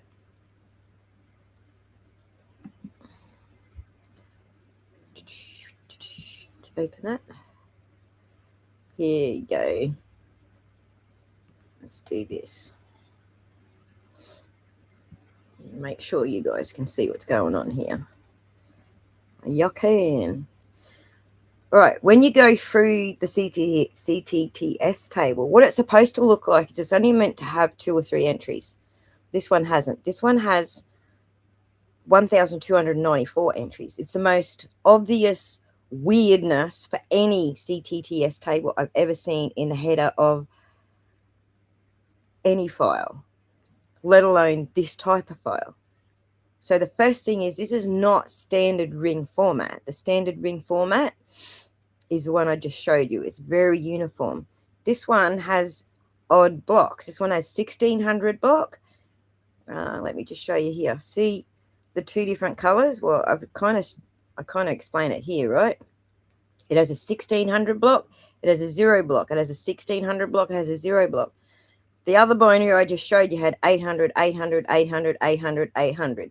That's the difference between the two files. So if they came from the same camera, then why is this one in this format and the other one's in standard Ring binary format? That's my first question. I love your science. People who challenge me on the science, like, don't know what they're in for, because now you got me started. So this is what we're seeing here in this file. We have 600, 0, 600, 0, instead of 800, 800, 800, 800, which is how it should be. The other problem is that this file also has a CTTS table that lists more than 1 to 3 run length entries, like portions of the video, run length portions of the video. This one's got a table entry for every single frame in the entire fucking file. So that's not normal H.264 B-frame encoding. That's not how it is. So when present, the alternating 16 pattern reflects the H.264 B-frame reordering. That's how it reorders differently to the other Ring camera files. You know, the ones that didn't have anything incriminating that they needed to cover up, yeah, they're all pretty fucking normal. It's only this one that's not. Well, there's two that's not. And I'll show you the other one in a second. Every odd frame has 100 milliseconds composition advance. Every even frame displays a DTS, which is an offset, okay? It's like a delta offset. So every even frame and every odd frame is what it's talking about, right? This is the only expected pattern in this style of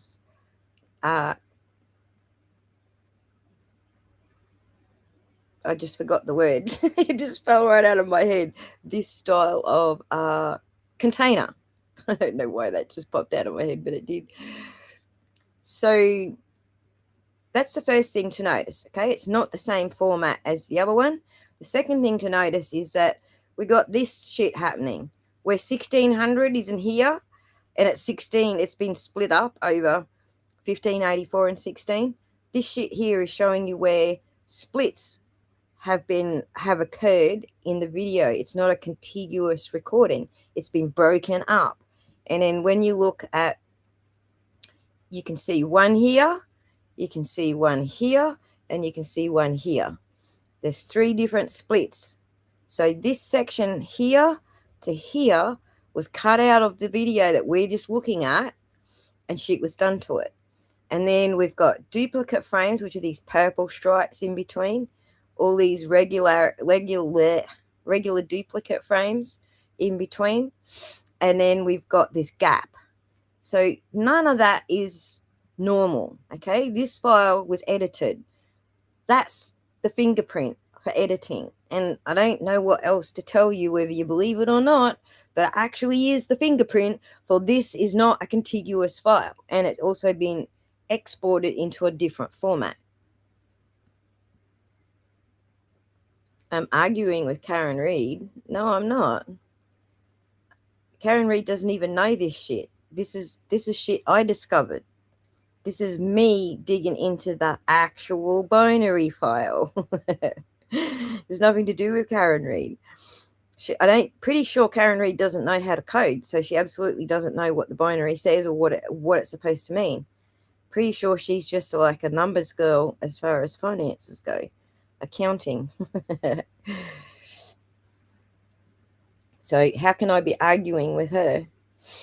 So moving on, this file has actually been edited, and this is your proof. I mean, you've got visual proof of all the little edits going on in this file. I'm not sure what this was cut for, but we're going to get to that. We're still pulling apart what's going on with this file.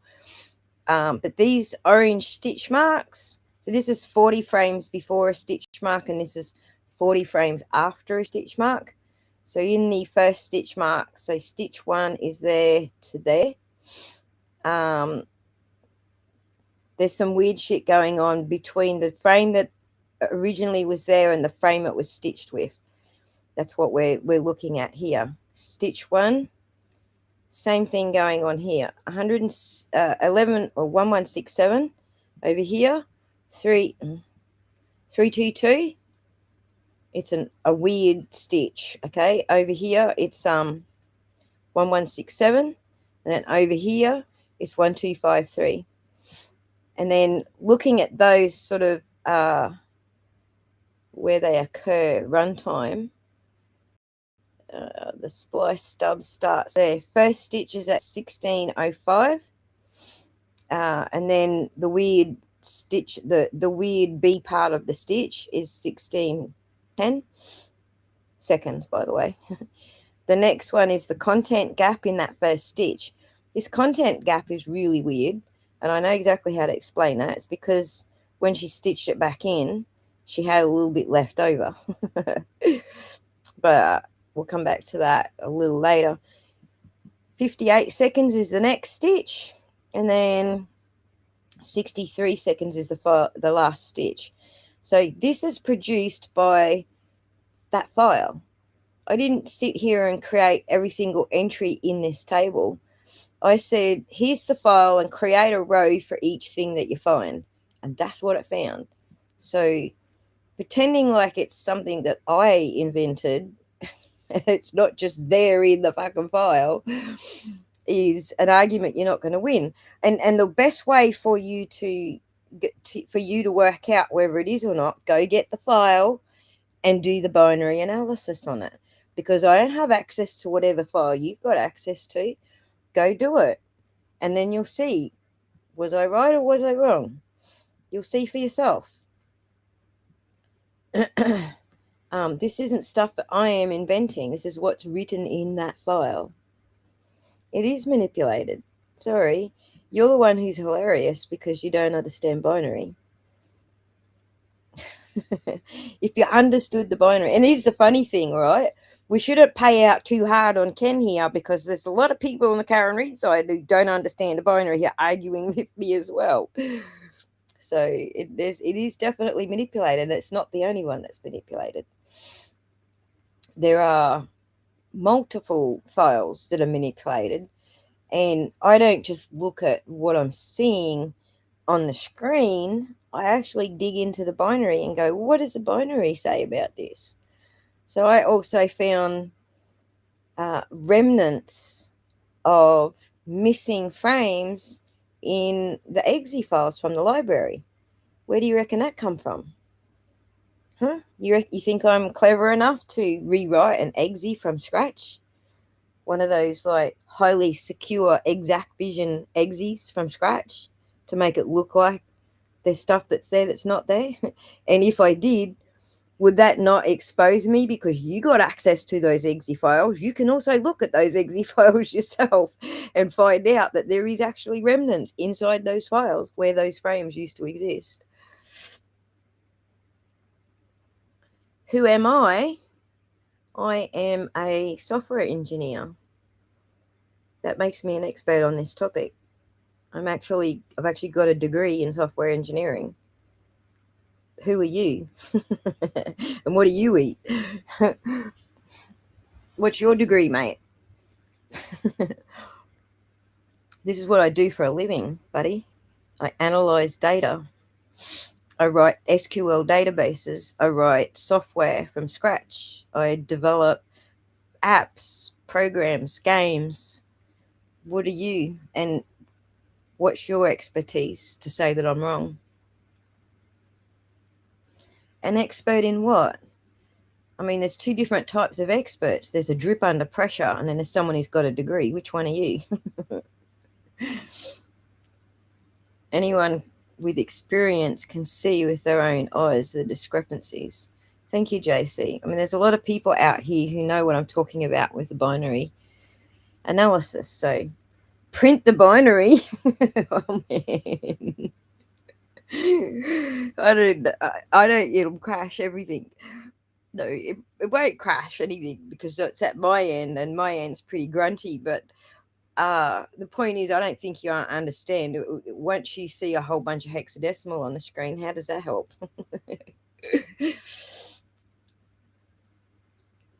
No, I'm not analyzing the video. Today we're just observing video. All right, what I'm showing you here on the screen right now, that is data analysis. Different things, two different kettles of fish, mate. Looking is observing, analyzing is the data.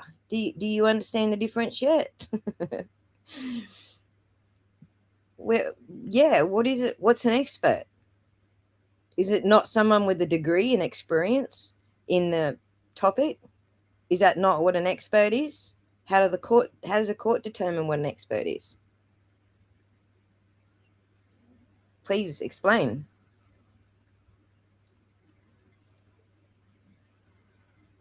What? You're not going to tell me what you're an expert in?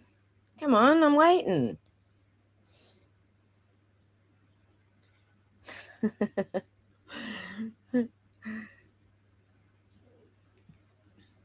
Aircraft, thank you, Strong Leg. Aircraft avionics tech.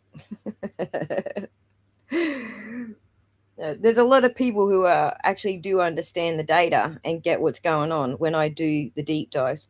The main reason I do the deep dives isn't really for onlookers, because I know it's over everyone's heads. I do the deep dives so that if Karen or her team happen to watch it, they know what to look at look for at their ends. So they go hire their own expert and their expert does it. So I'm not saying that what I actually find is something that I can myself present at court and get past the, are you qualified fucking voir dire? But what I am saying is that what I do is reproducible, and the expert, whoever she decides to hire, can do this shit. So, yes, I definitely got a few more degrees than Bloomin or Welcher. That's for sure. Bloomin Welcher, who's the dude that pretended he had degrees? Oh, Kinney ran away.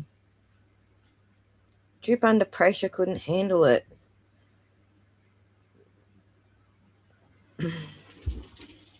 Well, not just education, Corn Pope. I actually do this for a job, so.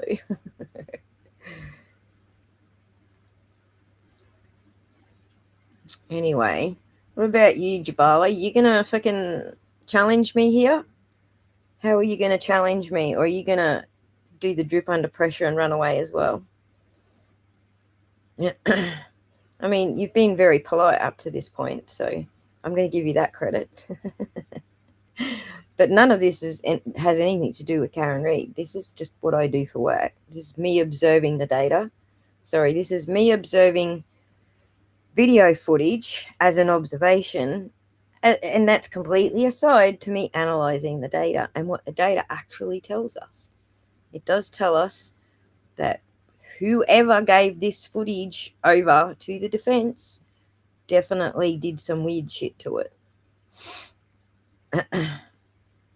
Here's a degree in BS. Thanks, Sheila. All right, now that was a total sidetrack. Let's come back to planet Earth. Where were we? Because I'm completely lost now. You were simplifying it.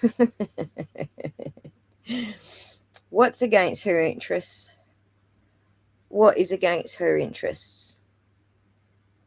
I'm not following you. I'm willing to listen, but I'm not following what's against her interest. Yep, it's against her interest, so it's relevant, but what's against her interest? Did you try using Python to make a heat map like I did on the other footage? I did indeed. Well, not Python, no. But we did the heat map on... We did the heat map analysis on... I tell you what I used. I didn't use Python. Although, you know what? At the back end, it is actually Python that's doing it. My son did it on his machine, and he used... Heat map. Or maybe I did it on my machine and I used DaVinci. I forget now.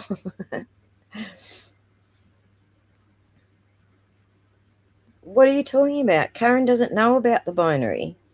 Karen has never, ever once mentioned that the binary data in this file is corrupted. She's never mentioned it, so I don't actually know what you're talking about. Or are you saying that our observations, just us looking and considering what we're looking at, that's not what she doesn't agree with that? Is that what you're saying? Because when I started this stream, it wasn't, we can only agree with what Karen said she saw in the video. When I started this stream, and if you read the description below, it's let's have a look, see what we can see in the video. Is that not what the description says, guys? How can I not know the case? Tell me how you know that I don't know the case. Tell me how you know that. This is all off topic. You know what? Until you're back on topic, you can just stop bloody sidetracking us. Let's get back to what we were doing. We were enjoying everybody's I've lost it. Where is it? There we go. we were actually enjoying everybody's observations. Doesn't mean that observations are correct, all right? We're allowed to observe. You can chuck a mental about all you like, but we are allowed to observe. So let's go back to where we were. Somewhere here is where we were. So we were noticing how John's bumper moves. Like, that's not weird. I think it's helpful to compare two or more of the ring files to show how one stands out as manipulated compared to all the others. Yeah, that's true. And I actually do try to do that. So this one's an outlier because there is so many data anomalies in it. The other ones are not outliers because I can't actually find the data anomalies in the other ones, because they were, if at all this was done to the other ones, they were done and then it was exported in the same container format. And so they come up clean as far as binary goes. This one is the only one in the rings so far that I've been examining that comes up dirty in the binary with all these stitches through it. The others are actually pretty clean, even though some of them actually say they're a genuine ring container format, but then we compare them with the other, non-incriminating ring camera from the same ring camera. Those files look completely different. There's no macro blocking happening in any of those. It's only the ones where there's something that could be, exculpatory for Karen, where shit starts looking weird. This is the only one where I can prove it as far as the data goes. So there's a big difference. So, and a lot of people think too, because I do, if you just look at the last 5 videos that I published on my channel, it probably looks like I'm finding something wrong with every single binary, but that's not the case. I'm only finding it in some binaries, and only because of the way that they tried to cover their tracks. In others, where they've actually covered their tracks way better, and I can't find it in those binaries. So I haven't made videos about those because guess what? There's nothing to see here. So it does look like, with all my videos pointing out something in all these different files, it does look like I'm matching a bias to what I'm seeing in the binary, because I'm not doing videos about non-suspicious binaries. I can't do, there's not much to say about a non-suspicious binary other than I think it's suspicious, I just can't pin it down. So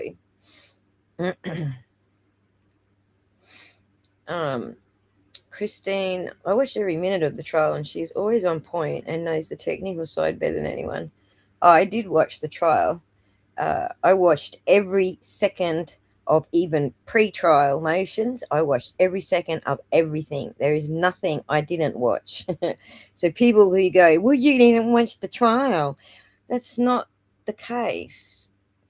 The case is what I think, and what the way I have drawn my conclusions differs from yours. That doesn't mean that you didn't watch the trial. So that's just a dumb comeback, really. I mean, I know I watched the trial, and all these people here know I sat through every fucking bit of trial. So, no, I'm not having to go at you, Christina. No. That was at, what's her face? I've lost the name now. Jabala. Jabala said I hadn't watched the trial. You're just dumb. You haven't watched the trial. And you are actually backing me up, Kristen, so it's all good. Yep, no, you're good. You're good, doll. That wasn't at you. They covered their tracks with snow. Right. Stay in peace. Oh my God. Your name is like so relevant right now because I'm getting worked up. I know. You do an amazing job at breaking everything down. Thank you. You're welcome. It's really hard to explain to people who are not technical. Yeah, you did. Do you want me to go back and show you where you just said that?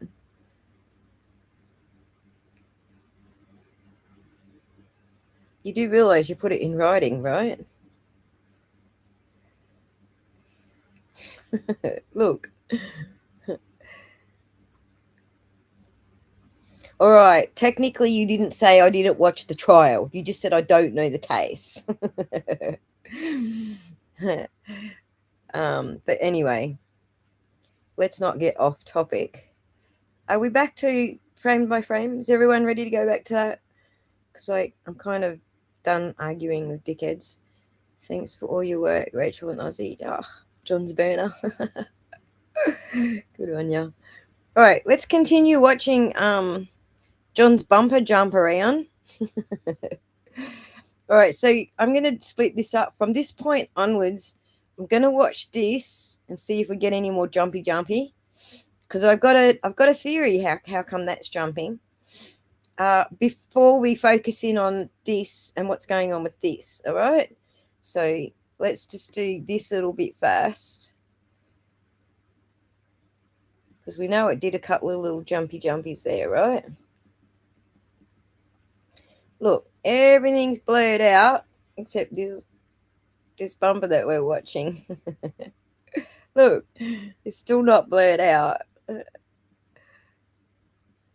Look, the snow's going around the two bumper squares. It's going around. Crazy.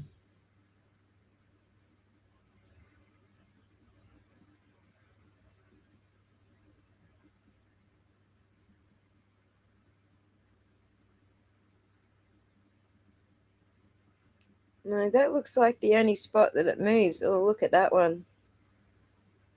That's weird. Let's get a little close up on that one. That one looks weird. And yes, I'm saying weird. I'm not saying it's proof of anything. I'm just saying it's weird, all right? It's not a binary analysis. It's just weird. Oh, shit. Where the fuck did that just go? Here we go. Yeah, that's definitely weird. What the heck is it? Shit.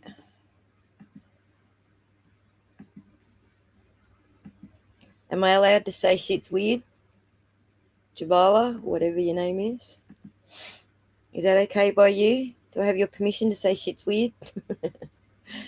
See this bit here in the middle? That's weird.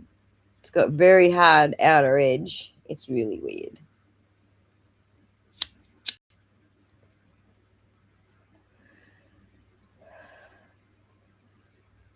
It's funny how, like, all of this ends up being, pretty uniform looking. Well, this over here is pretty uniform.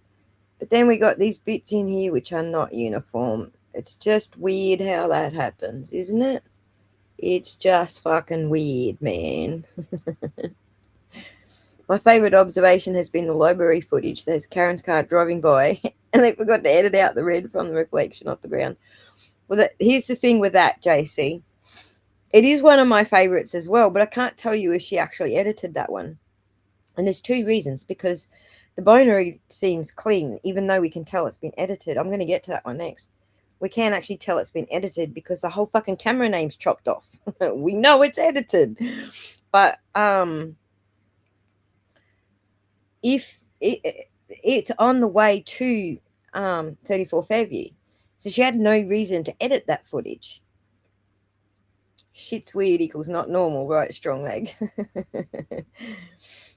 There's stuff that there's no reason for her to have edited that footage and changed anything in that footage. So the question remains, it's just odd. The question remains, did she edit it and just not realize that she was on the wrong timestamp? Because, I've done that dozens of times myself.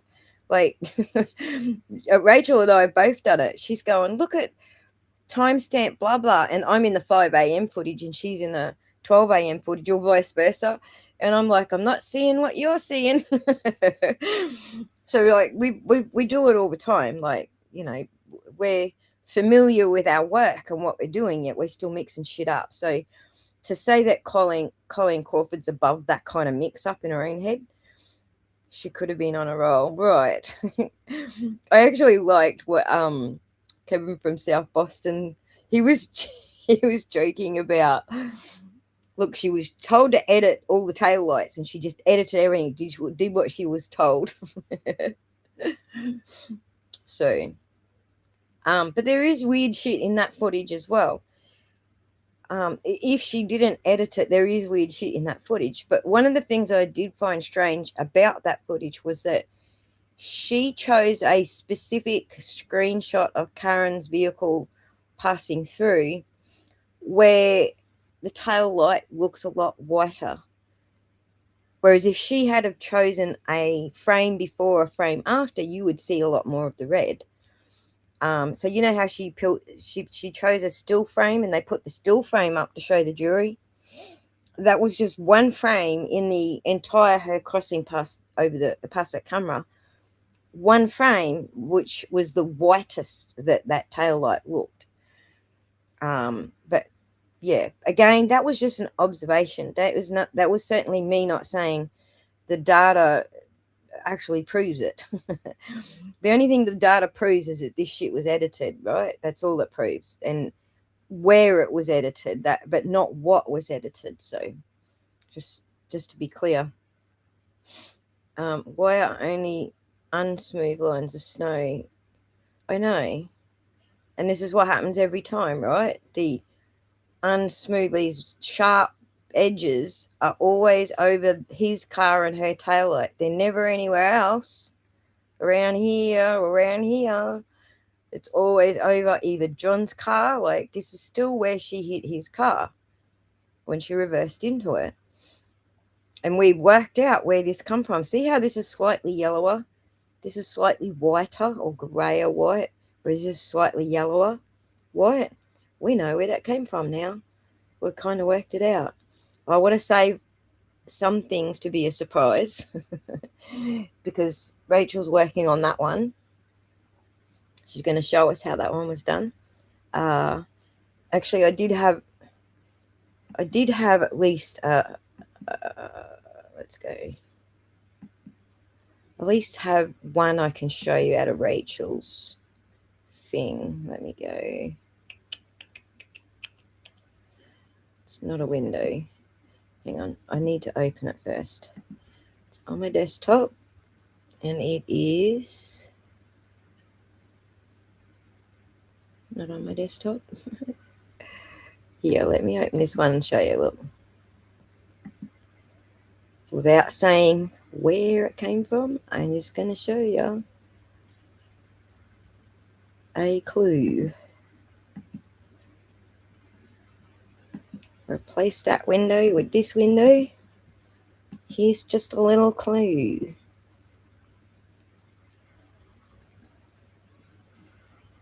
All you got to do is go and find other footage where the back of John's car is there without any damage to it, and match up that yellowy looking color.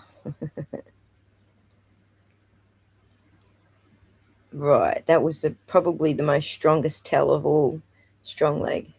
But that's a hint about why John's bumper jumps out and moves, and why there's like slightly different color tones in his bumper after Karen hits it. Not before, but after. Weird how that shit happens, right? Right, back to our frame by frame again. Right, we're here. We're watching for more weird shit at the back of John's car. That one is definitely weird. It's just this square here.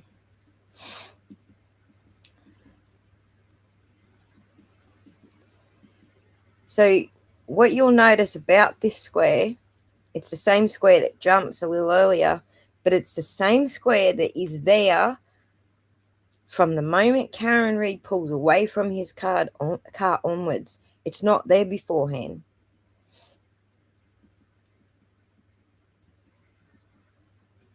It's just there. It's still on top of the snow. It's just there. Look at this bit of snow. Meow. It's still just there. There's another good one there. Look, it's just still cut out and sitting there. Snow going past. All the snow is avoiding John's fucking bumper. Woo woo. There's another weird spot. Oh no, that's on my monitor. It's funny. Thanks for the facts. People distraction, hoping to throw you off track. Yeah, that's probably what most of it is, distraction. Like, don't let them have a train of thought for any longer than 5-second goldfish attention span. Physics is hard. Indeed it is. People use distraction. Oh yeah, I read that one. Green tone in the window. Strong Lake says green tone in the windows. Oh yeah, that was actually one of the probably the strongest tells. I love this exposing the lies with actual evidence, not just claims. Their saving grace was their ignorance of her car having red LEDs by law, not white. That was Colleen Crawford's biggest fuck up. Well, you know what?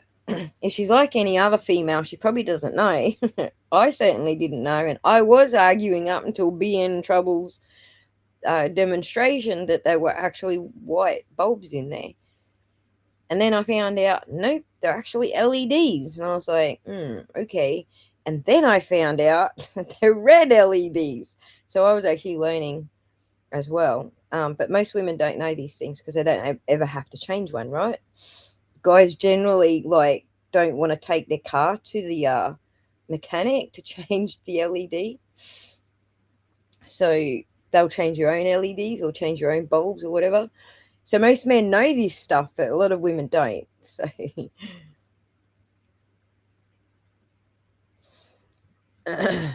yes, it was a smudge on my screen because I was drinking a coffee before, and when I reached over to grab the coffee, I knocked the ashtray and I put a little puff of ash beside my computer. A little bit of it went on the screen.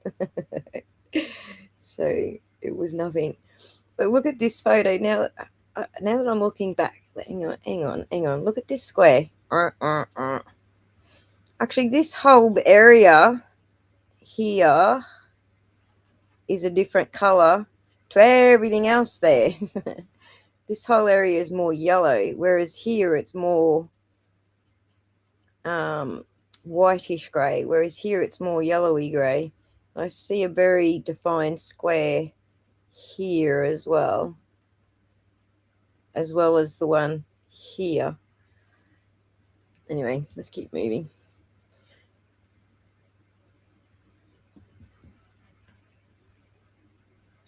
Look at all the boxes now. Boxes, they're strips now. It's all in strips.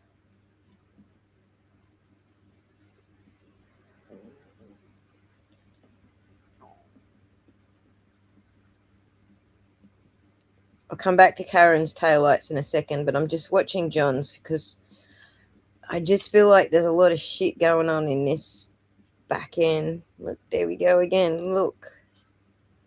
Different color to here.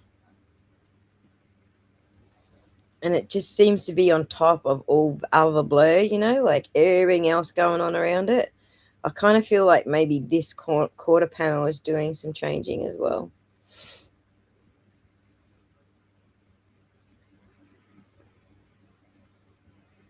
Oh, look at this. This is weird.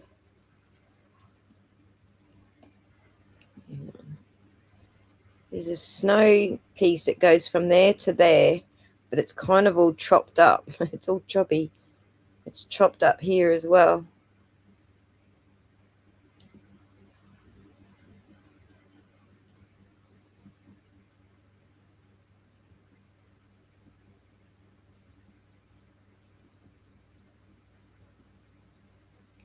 Are we out of room yet? Nope.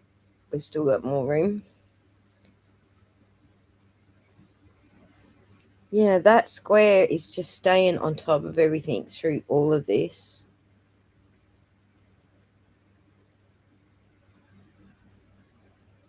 Yeah, it's way clearer now, isn't it? In a rabbit hole. This is my issue. I think it's a smudge from a snowflake, and then I see John in Dad's John's dad in a black SUV pull away, and it has the same white light, and then starts getting pixelated, and that's it. I'm lost. Right, and this is the important thing, that if we do notice something, we do have to compare it with other footage to see if that is occurring as a result of the camera, or if it's only, localized to this specific spot. So, and it's a rabbit hole because, every video that we pulled is a couple of thousand frames, and we're going through every single frame, so it's a mission. Most men don't know LEDs are one color or another coming from an avionics tech. There you go. I thought they did. Auto light lenses are one color no matter the light source. There you go. The same square from John's black SUV is the same spot as when Karen's happens. I see what you're saying. I'll go to John's dad's video in a second, and his dad's taillight wasn't broken. Right. We'll have a look at that in a bit.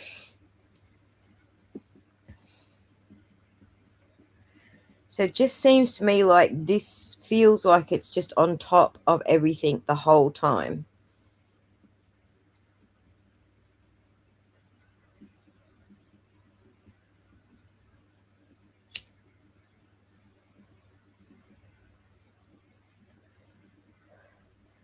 It's on top of everything. Still, it's in the foreground. This here too, look, it's over that bit of snow. That bit of snow actually does cross it, but then it stops, like it's been drawn on there separately into that corner.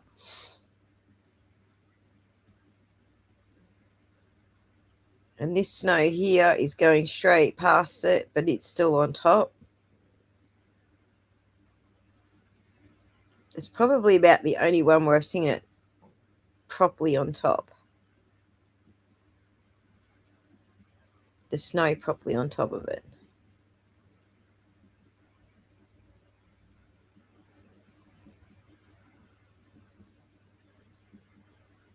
It's just weird.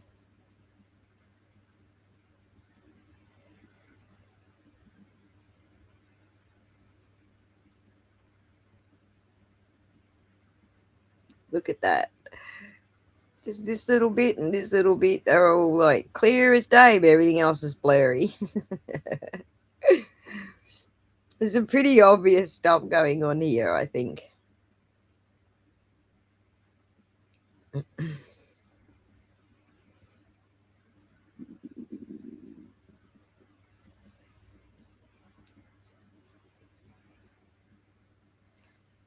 Yeah, look, it's still that definite, like, this is where Karen's car hit his car. I know people go, no, it didn't, but it did. Otherwise, why would they have to edit all these frames like a snowstorm pack? For all we know, the snow could be an After Effects pack. Yeah, well,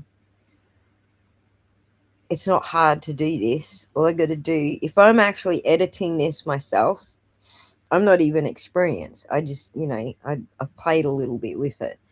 I would call Rachel far more experienced than me, and I would call my son like the ultimate experience.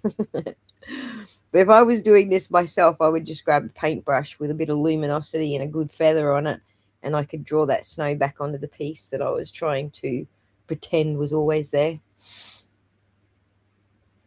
LEDs used to be clear regardless of the color output. They added color to the substrate to differentiate. Otherwise, you'd have to energize to see the color. I get what you're saying on the outside of the LED. I'm going to say the video evidence from the prosecution showing in trial 8 seconds questionable. For some reason or another, if it's questionable, it's reasonable doubt. The question is, why was video even altered in the first place? Indeed. Indeed. Now we've got the opposite happening. We've got quite a yellow tinge all around it, but it's quite silver in here.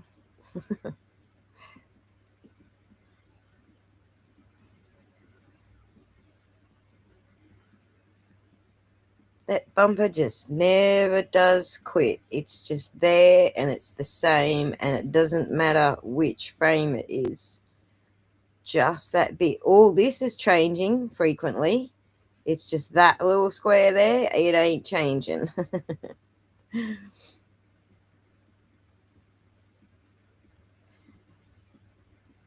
Oh, here's the other thing. Look at John's tail, John's number plate. It's still glowing as if something's making it glow still. Like, it's more lit up. It should be a little darker now because Karen's light's away the hell over here somewhere. Where's her car? Yeah, she's way the hell out of here. So the only light source now is coming from the roof where this camera is. That's still iridescent, as if Karen was still like right here with her light shining on it. Look. Oh my god. It's also on top of everything. From there, look, it's also on top, just like the bottom of the bumper.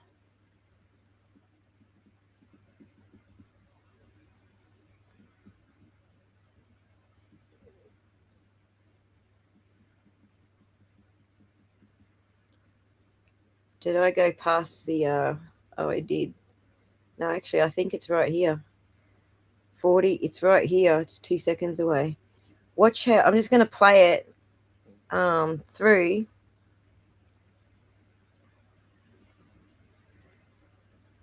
Watch how the snow stops. Right there. Oh, you missed it. Right there, the snow stops.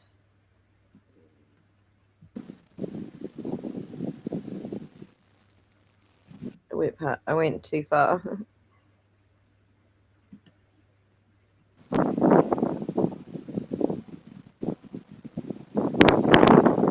There. Do you see it? Back one. There. It stops right there. There's a 650 millisecond delay where this frame is stretched over that entire time.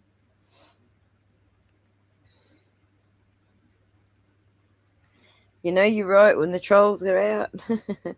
Well, to be fair, I cop a lot of shit from a lot of people, not just the anti-trolls. There's a lot of our side that come after me as well. They don't like it when I'm right. Well, actually, hey, Shell. The ones on our side, they're not so concerned about when I'm right.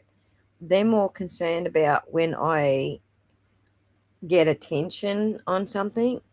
So, like, I don't hear from them for ages. And yesterday I got a post that goes like viral as any of mine ever have. Post that goes viral with 30,000 views on X, and all of a sudden they're fucking, harassing me. Like, it's like, get over yourselves, man. And then they're rationalizing that we're crazy. Right. Michelle, you're such a kind-hearted person.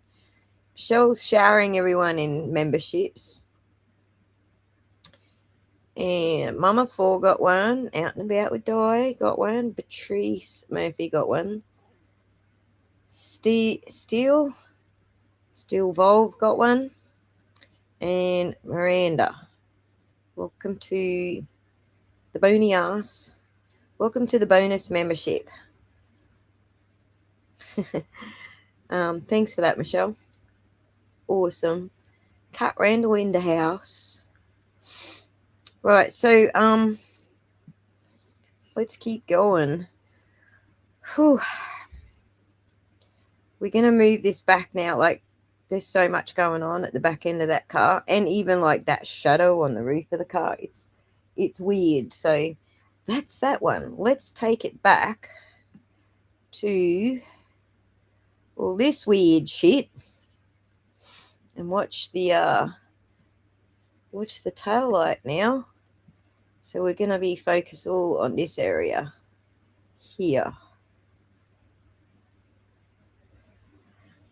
Okie dokie. Now, this is where she's trying to make the plastic look broken.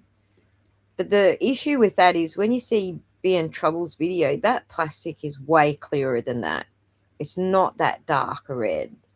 It's way more translucent than we're seeing here. So, well, we appreciate it. Thank you so much. You're a gem. So yeah, that's my first issue with this. We kind of worked out how that's done. The issue that I've got though with their shape is it's jagged and sticking out the middle here. But the problem with that is that when you see the actual taillight being pieced back together on the screen, it's this whole top corner that's left. Sorry, when you see the photo, it's this whole top corner left. The photo of the back of a car in the Sally port, it's the whole top corner, but this is not what we're seeing here. We're seeing a jagged bit in the middle sticking out. It's not the same shape as what they're showing us in the Sally port when they took a photo of the rear end of the Sally port. Yes, it's too sharp too, because everything else in this is blurry. Like, duh, it's way too sharp. So, can you pull up a reference video of her vehicle from before the 29th?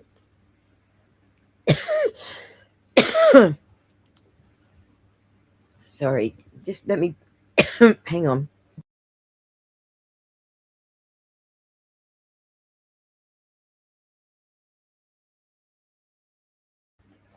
I didn't want to make sounds in your ear just in case it gets loud when I'm coughing. I was choked on my own bloody self then. Can you pull up a reference video of her vehicle from before the 29th? Be specific. Daytime, side view. What do you want? There's plenty of them, but which one do you want? We'll try and find it. The jurors in the second trial saw the same thing. Yes.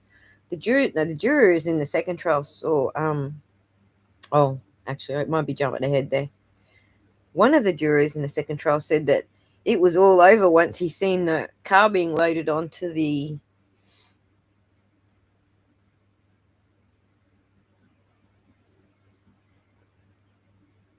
radio. When they saw the car loaded onto the trailer. So no worries, JC. That's why I'm hesitant. Oh yeah, because you don't want the trolls to get them. Yeah, well, you timed it really well because the trolls are gone. I actually, Michelle, you missed it. Like, we had the trolls going, it's not edited. It's not edited. You know what I'm talking about. So I gave them the whole, let's talk about the binary, shall we?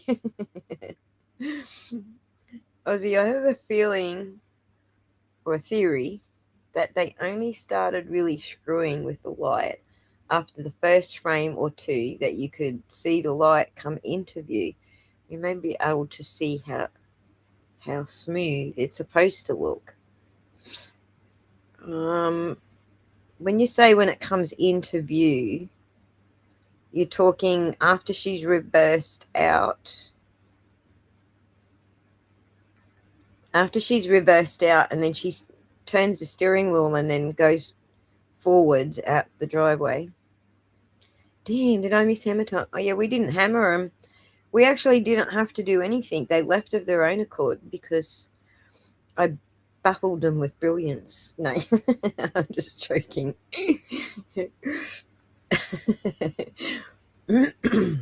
I just proved that I know what I'm talking about when it comes to the binary shit.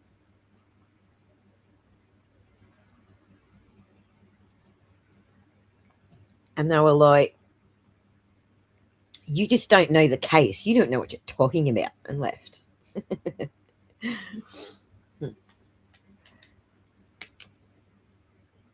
um, oh, I already got one of those organized.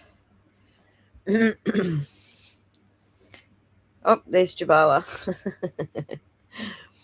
All right. But I'll just let you know, Michelle, Jabala's being polite and not really trying to troll, just watching and being polite and not really insulting anyone. But just so you know, don't jump on her and kick her out yet. Him out. I don't know if it's a he or a she, okay? But yeah, heads up. All right, so let's focus on the tail light now. That's all the handy brush work. It's all the way through. Oh, look at that. Like, what are we saying that she broke this part of her lens as well? Because look how white that is. That's pretty white there. How are we explaining that?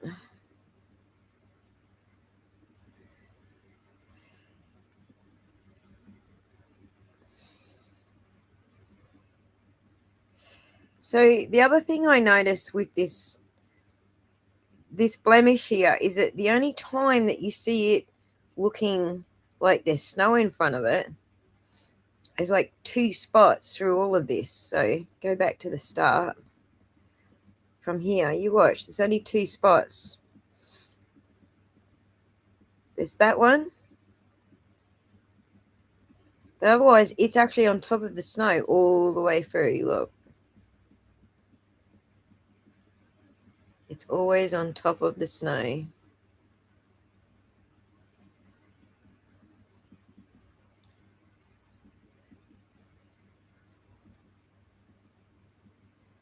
This is my personal faves coming up now. It's here at the end.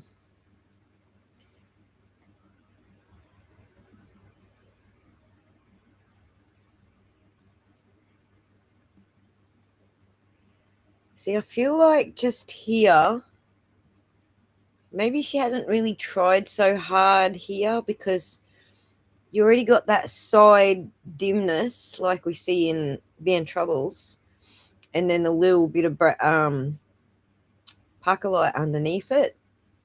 I feel like maybe she didn't try so hard in this sort of couple of frames.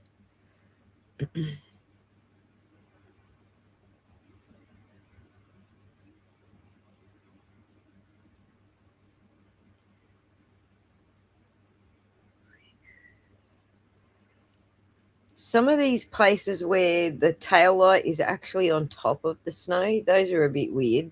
But you can have this bleed where the camera bleeds a little bit.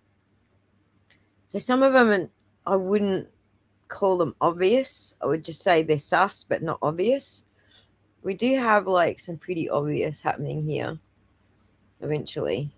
So at this point here, you can see the side part, the little bit underneath it. She's actually going to cut out this bit and this bit and stick it on top of snow shortly. It's crazy. I'll show you in a sec. Like that there, that's not bleed. You see that bit there? How it goes in a square, but it's on top of the snow? That's not bleed. There are some places where it looks, where the bleed actually, like just here, you see some of this red and you see a bit of the bleed of the red in it. That's a bleed. That's pretty normal, like for camera. Let me just find some other bleeds that are probably worth noting. So that there bit of snow, it's in the foreground, but it's like pinkish just here. That's just bleed. Same with that little bit, it's bleed. But this here, this is an absolutely cut out square piece. So we're getting into the whole area that I think is probably most edited for this, but let's get that close up. It's like that whole tail light is not even on the back of the car anymore. It's like lifted off her car entirely. Open the preview app. Make it bigger. Bigger. And share it.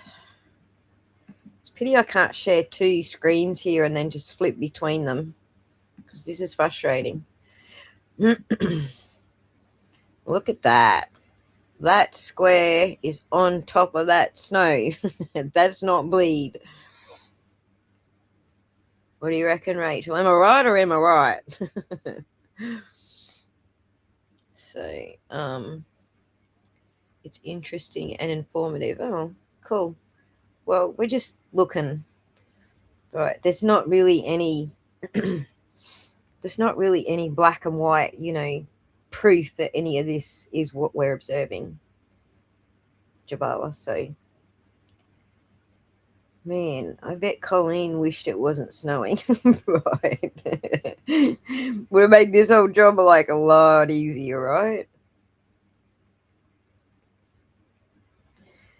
I'm not a self-proclaimed expert on ring camera, dude. I am a self-proclaimed fucking bachelor of information technology majoring in software engineering. That's what I am. It's not even self-proclaimed. I got a fucking plaque to prove it. All right, Michelle, keep an eye on that one. Keep him in track. Keep him in check. Right, so this is like sitting on top of the snow. Does anybody out there disagree with me except for Ken Weeks, who obviously is a Weeks?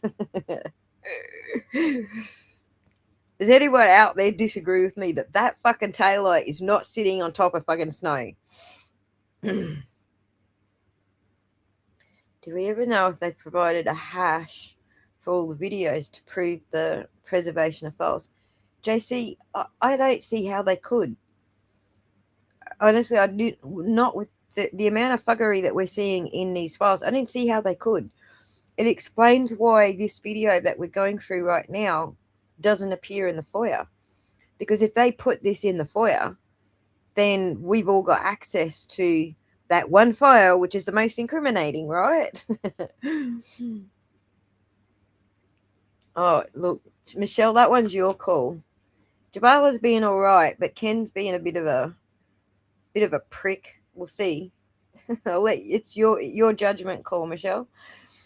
Aside from that, we can still obviously see what they did anyway. Yes, exactly. I think that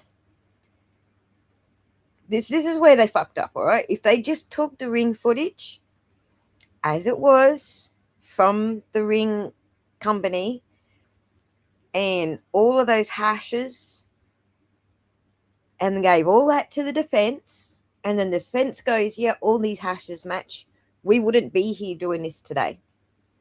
Right? If they just followed the rules of evidence, and that's what the rules of evidence are in any fucking common law country, those are the rules of evidence, especially for digital evidence.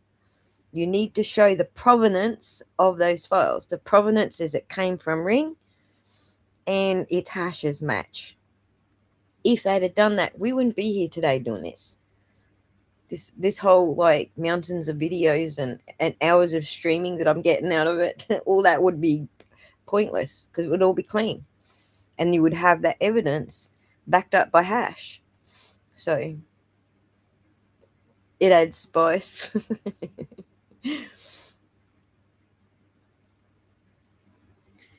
Yes, Beamer Balls, he is. He's trying to piss me off, but it's not really working. Like, he's just proving that he's a moron. Like, an expert who testifies in court has a degree in the topic, has experience in the topic, and knows what the fuck they're talking about because they work in that field. Okay? That's what an expert is, Mr. Weeks. That's me. I would never testify in court. I'm just not into it that much. I just wouldn't do it. I don't want to have to do public speaking.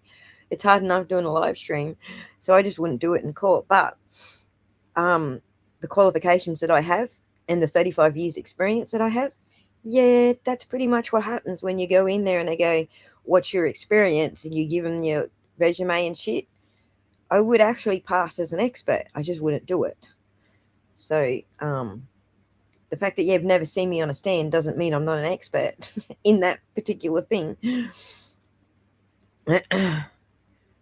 A person would need to be blind not to see the taillight is on top of the snow. Exactly, Sheila. But there's blind people out there. If they followed the rules of evidence, there wouldn't have been 2 trials. Indeed. Oh, you did it again. Got milk for me. Hit the nail on the head again.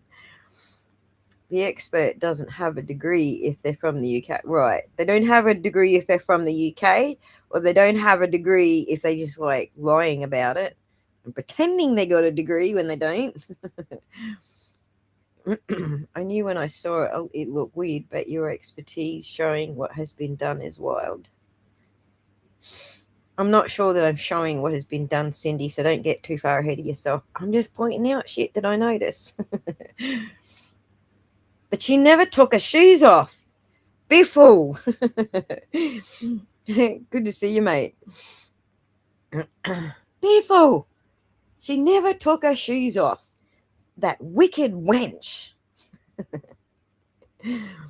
That was the last straw that proved it to everyone, right? She never took her shoes off. Anyway, let's get back to our frame analysis. I got this one up on the screen for our next sort of jobby. Do I want this one on here?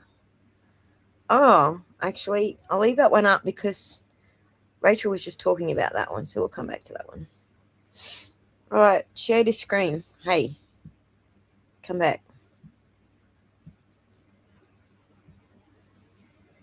Share that screen. It's taking us ages to get through 1 minute of footage, guys.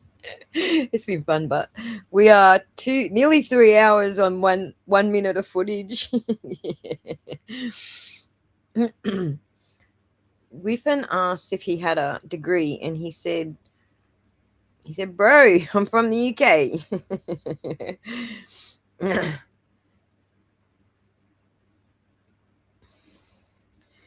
Yeah, exactly, strong leg.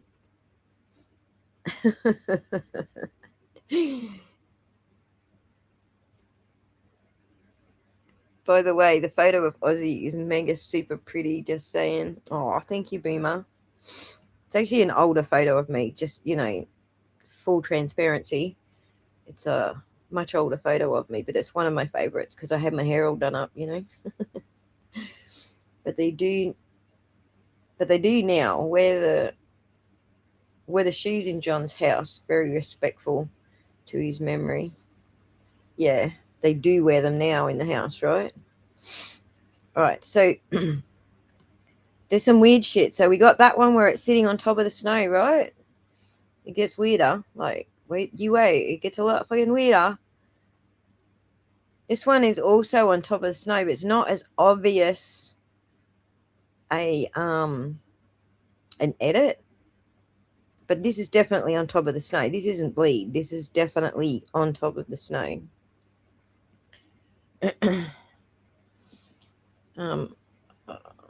I'll come back to it if we want to do a screenshot of it and come back to it. And bam, there it is. Look at that puppy. Now, I'll do the same thing again because I can't zoom in any further on this video screen. It's zoomed in as far as I can go there. But let's grab that. Check this puppy out. You guys can probably already see it, but this is ridiculous. This is where we get to the height of ridiculousness. First of all, it's not bleed. It's absolutely fucking tool marks. And it's two separate parts, or three separate parts. Let's go.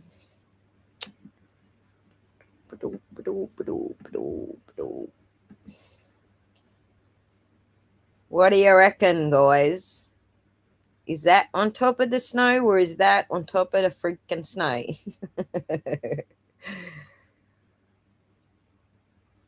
This is probably the worst one out of all of it. I laughed when I saw this. It was actually Rachel that pulled this out. It was so funny. She pulled out, she goes, "What the fuck is that?" And I'm looking at it going, because I couldn't work out which part of the picture she took it from. I'm looking at it going, "What the fuck is that?" And then when she showed me which part it came out of, oh my God, I laughed so hard for like 10 minutes. I was like, "You have got to be kidding." Square is all I'm saying.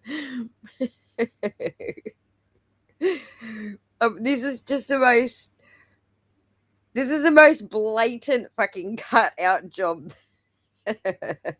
I've ever seen. And it's so on top of the snow. This is not bleed, my friends.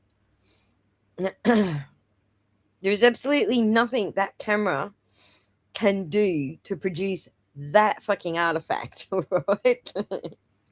Yeah, that's serious artifacting. It is indeed. You can tell also because the borders are complete squares, right? And they're not even tilted. Like if I was going to try and make this look a little bit different, I would have cut my rectangles on a little bit of an angle, like turned them to the side a little bit, because that might have made it look a little bit more fair income. But these are like dead fucking square.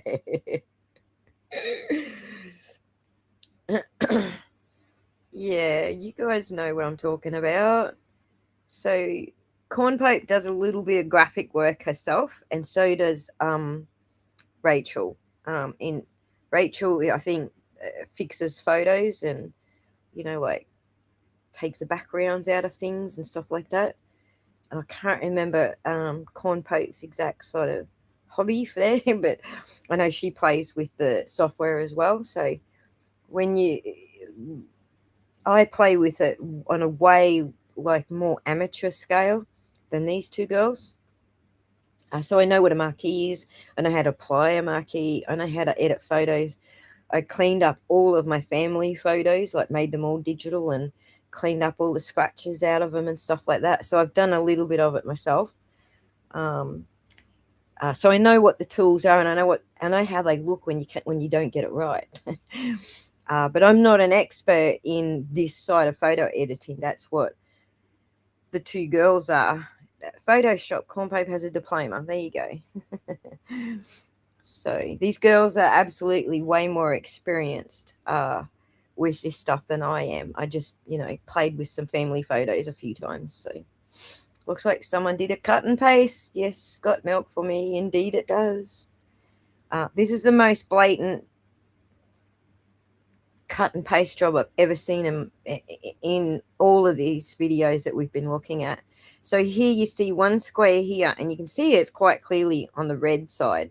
There's a quite a bit of red channel in that. Then you got another square here, and it's quite yellow. There's like fuck all red in that. That's mostly yellow. Then you've got like a little red square here, and then this square here. So I think I can draw on there for you. Yep, there you go. I forgot I can do that. And it's a square. Can you see the squares? Yeah, you can. Cool. All right. There's a square. Oh, wrong screen. Hang on. Get the right one up on the screen. There's a square. And there's a square. Am I right or am I right? And then this white blemish behind it is a streak of snow that is supposedly between that car and the camera.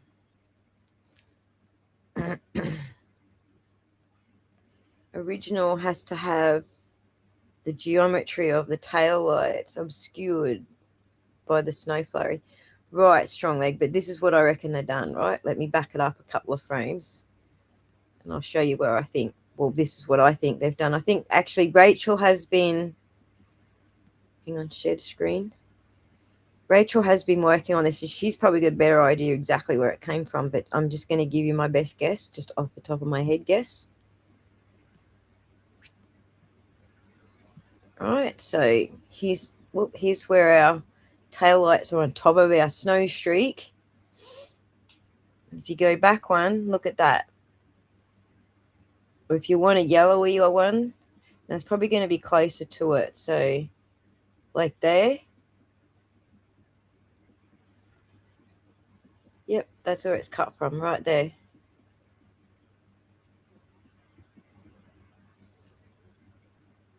Oh my god, there's another one. Check that one out. And it doesn't even make sense. Why is she even playing with this tail light anyway? Like, this tail light over here is not the fucking focus.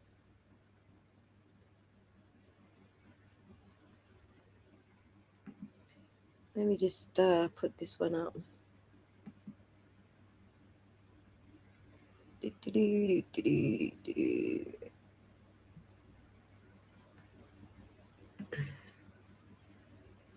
I get why she's doing it with the passenger side, but it's just weird that she's doing it with the driver's side as well. Like,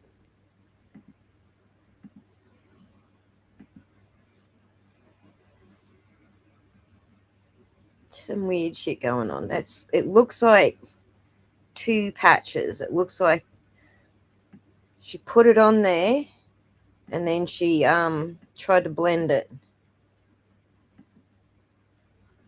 That's what it looks like to me. Could be wrong, but I mean, there's better photo editors out there than me. Trying to keep the color uniform. Yeah, possibly. Well, that would make sense, because they actually need that side to be a darker red, right? They need it to have more redness to say this one's broken and this one's not.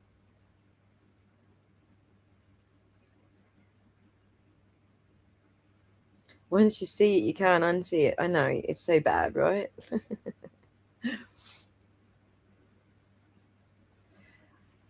Because we could pick it up, the smoothness, if she didn't do it to both sides, it would be too obvious. Right. If this was edited by the Commonwealth, the person doing it should be subject to the same penalty that KR was facing. What? I'm not sure what you're saying. But do you think someone that fabricates evidence to put someone in jail should get a life sentence just like the person she was trying to put in jail? Is that what you're saying, Jabala? I think that's what you're getting at. Subject to the same penalty, because fabricating evidence is not the same as murdering someone, Jabala. So I'm just trying to clarify what you're on, what path you're on. That's the law. Is it? I don't know. Is it? I'll watch you and Rachel's tail light analysis all day. Oh, you're so kind. I think you need to clarify for me. Yes, they would be. I've not actually looked at the law for. I haven't looked at what the penalty is in Massachusetts for fabricating evidence. I know that I know it's criminal. I know that much. And I think there's jail time associated, but is it life in prison? I don't know. Fraud, they would get different charges: obstruction of justice, perverting the course of justice, and evidence tampering. See, it depends who's going to be doing the charging, right? If you're going obstruction of justice, that can go two ways. It can be state or federal. If the feds say this is obstruction and that this completely perverted the course of justice, and it becomes a federal matter, then I think it's a different penalty, isn't it? No, it's not life, not even close. No, I didn't think it was either. I didn't think it's the same penalty. I think Jabal was asking, do we think, regardless of what it actually is, the penalty, do we think they deserve the same penalty? I think that might be what Jabal is trying to say. And no, I don't. I think that the crime, the punishment fits the crime. So I don't think they should have the same penalty as someone who actually murdered someone. But I do think it should be a strong penalty to dissuade people from committing fraud.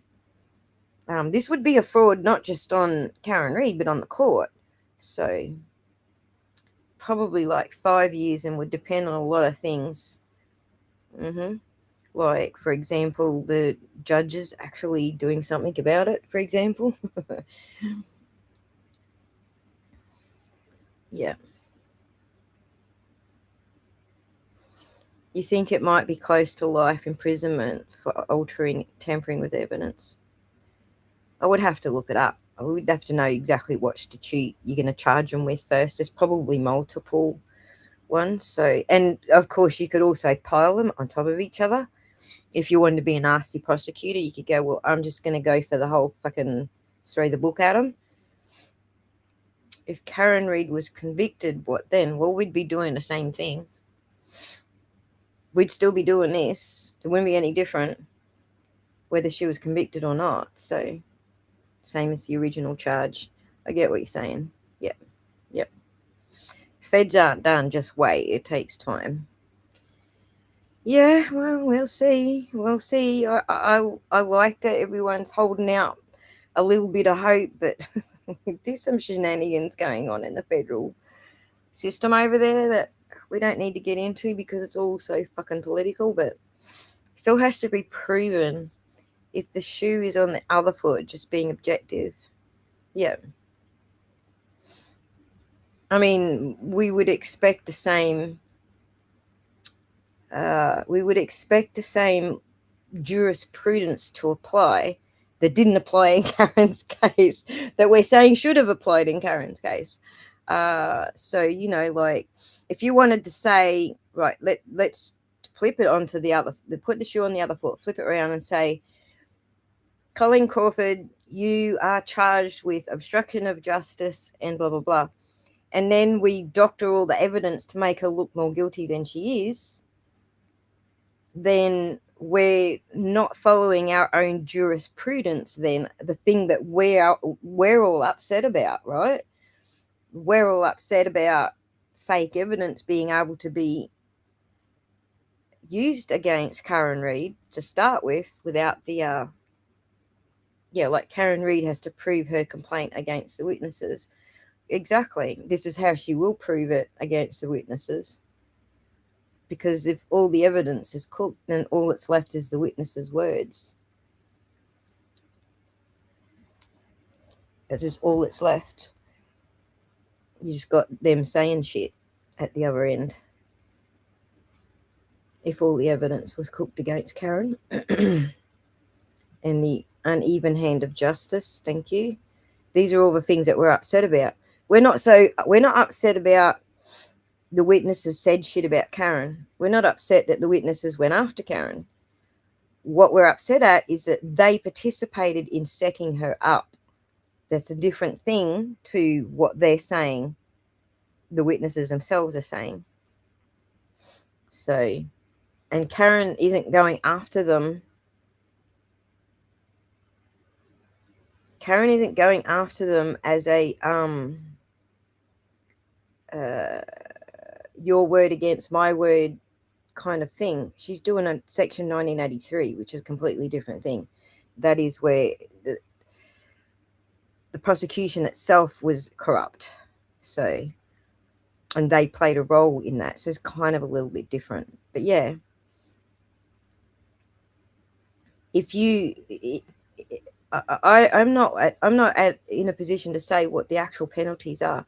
But what I do think is the penalty, whatever it is, applies. If they're doing this shit, then yeah, the penalty applies. I don't know. How about some of the work that I'm doing actually shows that the prosecution against her was cooked. So as this is separate to the witnesses, like two separate things, the witnesses are a different thing to the actual prosecution. This is the prosecution.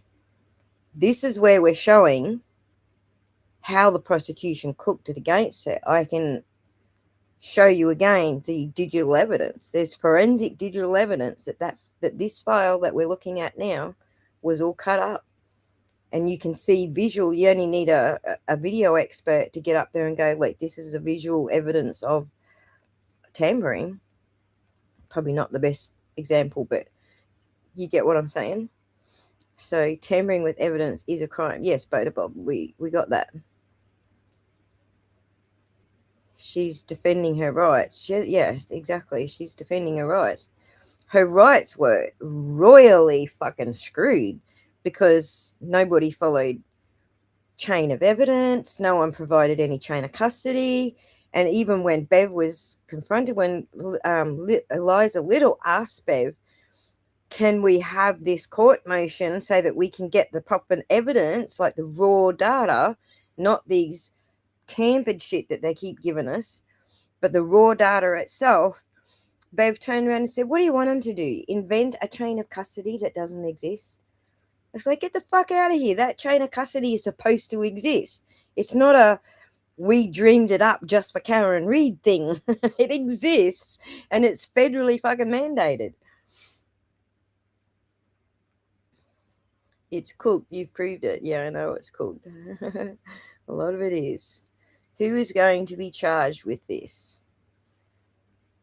In the case of what I'm looking at here, this one's Colleen Crawford. And I'll tell you why it's Colleen Crawford, because it is documented on the record that Colleen Crawford is the one that clarified, inverted commas, her words in her affidavit, the footage for the jury. This, what we're looking at with this file, this is Colleen Crawford. It should be severe. They were trying to put an innocent woman in jail for life, assholes, right?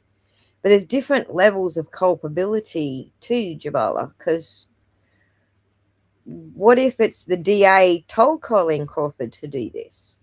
She's like, I just did as I was told. It wasn't me. I just did what the boss told me. So, all of this is why the Fed crimes will take so long. Yeah. Oh, God, look, I hope Deech is watching some of my videos. You know, let's fast forward some of this shit. Snap, people. Let's get this show on the road. It should be severe. They were trying to put an innocent woman in jail for life. Michelle, exactly. There were so many Brady and Giglio violations. It's not even funny. Exactly, Corn Pope. That was all like so fucked up. Same for all. Right, but there's different, as you pointed out, there's different ways to prove different things. The digital evidence has its own forensic footprint. You can prove the digital evidence was tampered. That's easy to, and I'm doing that, like every video I put out is a new way of proving it. So the new police chief went to the Canton Select Board meeting tonight to expound on his police officers for doing an outstanding job maintaining the scene in a difficult situation. You're kidding me.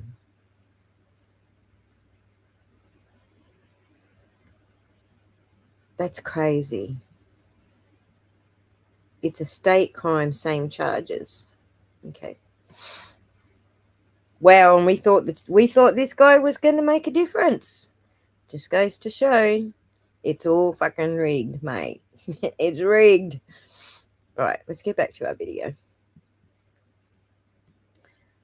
We're going to have to do this again because I haven't even got to the other videos. We're just over 3 hours on the same 60 seconds.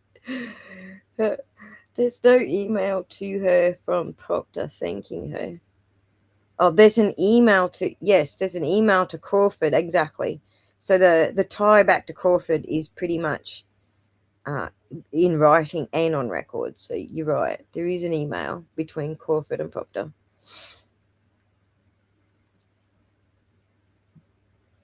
There is. All right. Wait, did I get it on the screen? I got it on the screen. Let's go. Let's see what other weird shit we see happening here.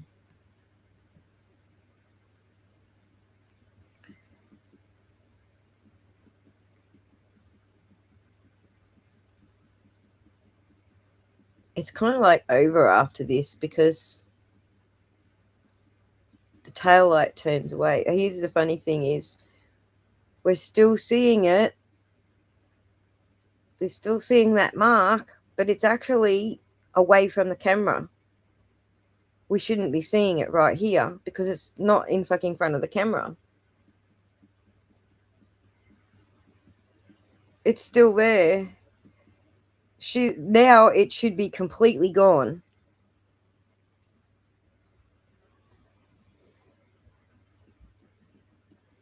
It's still there.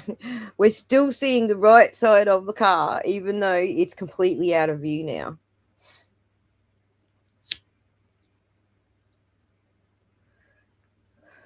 That's fucking hilarious.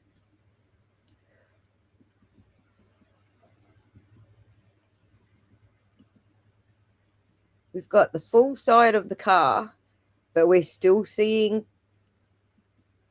Come on now. Come on now.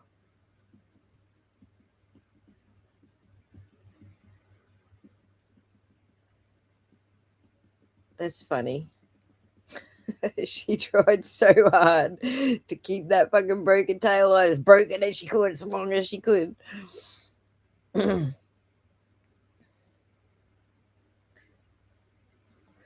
fired up my beast and am updating my terminal and Python tools, and we'll come up with some. Okay, coolies. Do that, JC. Fuck yeah. And well, when you're ready, just yell at me and I'll put you on the screen. Like I'll give you a link and put you on the screen. No, it was about a situation that happened recently. I must have missed something there. Soon I will be able to tell you who did what, when, with what tools, where they were, and what they had for dinner. Wouldn't that be good? That would be so good if we could do that. Yeah, by that. Right, it's like fully out of fucking view, and yet we're still seeing the broken tail light. Like so, here, this point here, we shouldn't be seeing that break in the tail light at all. We shouldn't be even seeing that side of the tail light at all. It's out of view by now. Absolutely. While you're at it, JC, we want everything. I think someone said something like that to me in the comments. It was something like, you should be able to get into their phones. I'm like, yeah, nah. Like, we need to do like a bit of time warping to get back to 2022 to jump in their phones, maybe. Yes, we know you're exaggerating and we're giggling with you, so. The police chief at the select board, Aussie, about a different situation. Oh, it was a different situation. Gotcha. No one say corn.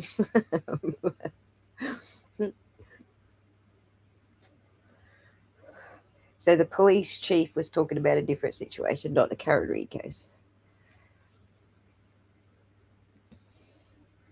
Whoopsie, I nearly freaking lost you all.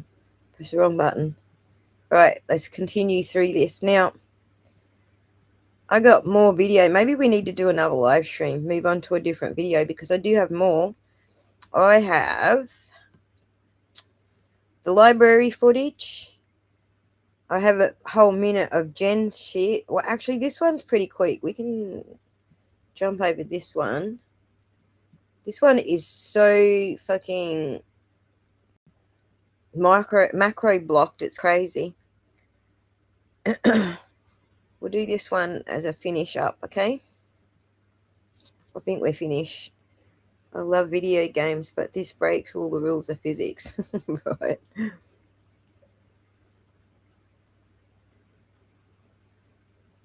All right, let me just check. Have we done our count frames? Nope. Wait a second, guys. I gotta just quickly go through the counting frame exercise. Can we go back to the beginning or just 1 second and see the tail light when it first comes into view? Sure. Well, this video is counting frames. Back to the beginning. Share this instead. Back to the beginning. You're talking about when she's first coming out of the when she first comes out of here, right? We'll frame by frame that. See, this is the cleanest you're going to see the back of John's car.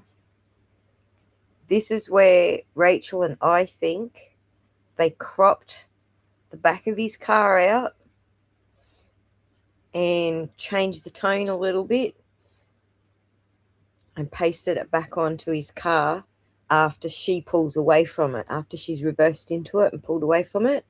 We think it came from here, which is why it's got those yellow tones in it. Back when we were doing deep dives between trials, so I kept having nightmares where the McAlbert gang would show up and I had to hide in the closet. That's funny. That's like focusing too much on your material, right? That happens to me. Like when I was at uni, I would be studying and studying. I'd get stuck and I'd be like, I'm just not getting it. And I'd bang it and bang it and bang it. And then eventually I'd fall asleep and I'd dream what it is that I was stuck on. I would wake up and go, it can't be that fucking easy. And I'd try it and it'd be like, yep, it was that fucking easy. You know, just all it took was me not to try it, just to dream it. That's how the light is supposed to look. After she hits the traverse, no glowing plate. Right. All right, we'll step through it and see. Well, the snow on the back window looks wonky, but this is the thing, Sheila. This is where they had no reason to doctor this part, right? Because his car's not banged up. She hasn't hit it yet. This is where they didn't have any reason to edit his car at all. Look at all the green. Was it after she hits the traverse and it first comes into view? Oh, not when she first comes out of here. Right.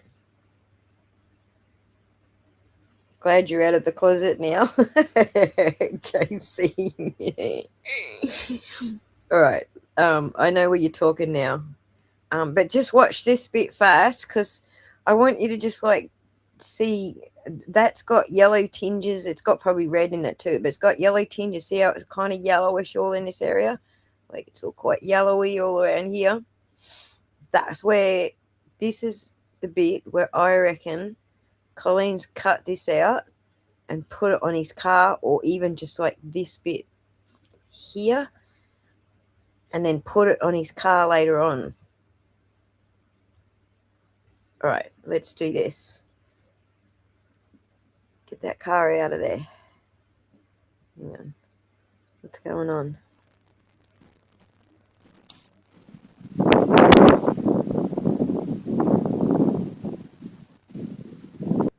Or even this area. She's cropped it out of something like that.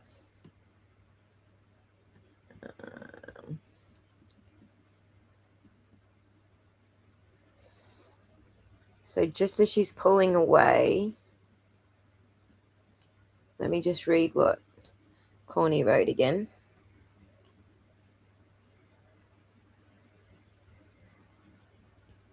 She hits the traverse and it first comes into view. The traverse first comes into view or the tail light first comes into view. I dream about homework now. and blurred the shadow of his car so you couldn't see it anymore. Right. I need to know where you want me, Corny. So, bam, she hit his car. Now she's turning. She's coming away. Right. Where do you want me, doll? The tail light first comes into view after she hits him. Rightio. Gotcha. So, right. Is right coming into view now. So I'm just going to take it one at a time.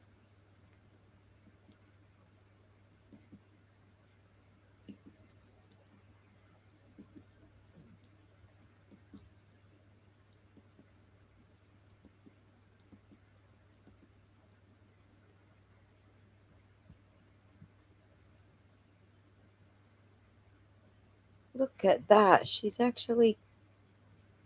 Holy shit. Check this one out. Rach.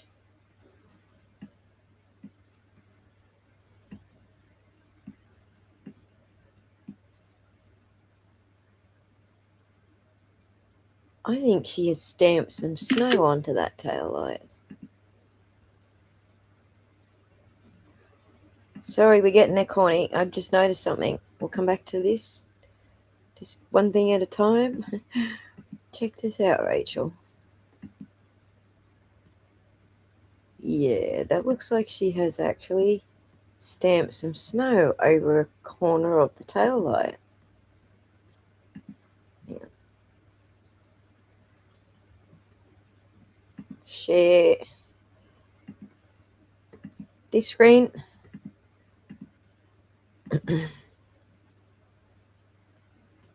Right there. That's stamped. I don't see the tool mark so much, but it's this area pushed up into this tail light. Because you can see that it comes down into a spike. Interesting. Found another spot. Yeah, that's not normal. All right, let's go back again. Corny's going to get frustrated with me stopping and starting on her. Hard lines, exactly. That's what I reckon. All right, let's move. Oops, I did it again. So back up a bit from here. Hang on. Back up a bit. I'm just going to go one frame at a time. 3 frames. See where it starts to look janked. Yeah, it looks janky right there.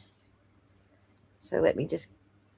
Yeah, it looks janky. Like right here, it looks fine.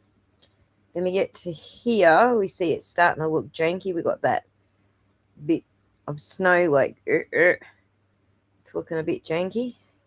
Oh, look at that. There's some... Looks like... Let's have a look at that. Oh, I got it. Yes, yes. We're on it. Oh my god, that's janky. It's just a little bit before the last one I grabbed. But yep. It's pretty obviously jank. But the thing with this one is it's a different shape. It's not a square tool jank. Since we're using the jank word. It's not a square tool, right? This one looks more like a lasso marquee. Am I right? And then she's like, this here is like she's grabbed a little bit too much of the area, so there's like a blood a smear down the bottom. There's a little piece of light from a copy and paste that they erased. Yep. Gotcha. They erased some of it, and that's why there's a little piece left over, that little tiny Yep.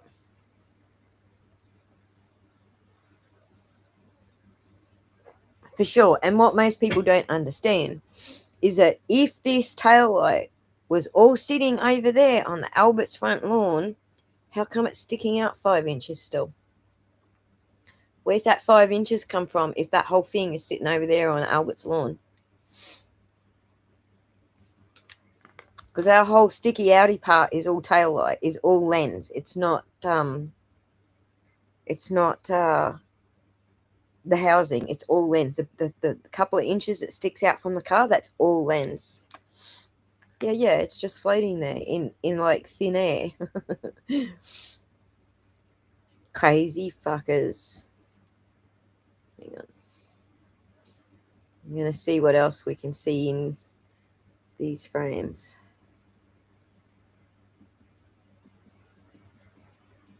Check that bit of snow out. See that little bit of snow there? Watch that bit of snow, right? It's right here. There it is. Right? Karen's car moves, but that bit of snow doesn't. Roll. I think that might be in the foreground, but that little tiny bit of snow there didn't move. Karen's car, like, start there. There's the snow.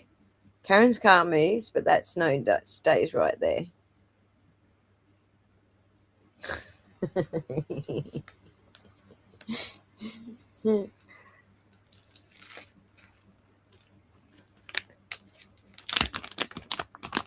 You can all see it now. It's pretty obvious what's going on there. Pretty obvious. Again, this is not something, an expert can't prove any of this stuff, I don't think. I mean, they could opine on what they think, same as we're all opining on it. But the stuff where the hard evidence is, it's not in us looking at it. The hard evidence is in the binaries.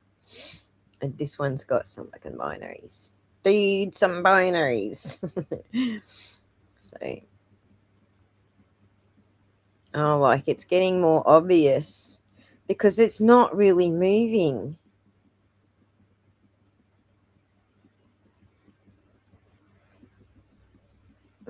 That's so funny. That shape is not really moving.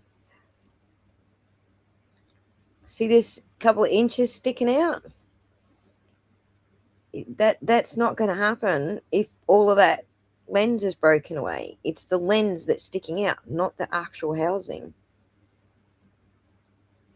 I need to take a picture of this one because this one's janky, but in a different way, kind of janky. Which is what I was saying to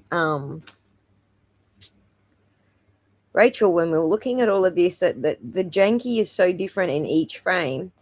That's why I think she didn't do motion tracking kind of editing like she did frame by frame editing. So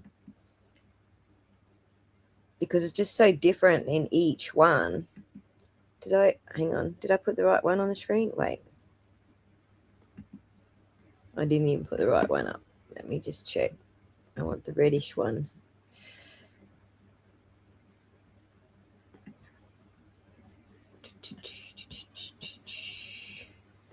I want the red one. This is going to be a good jump from one to the other too.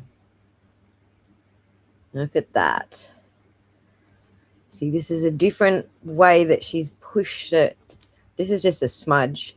So if I got the smudge tool and I went like that and moved this area, smudge, smudge, smudge, that's how you get that effect.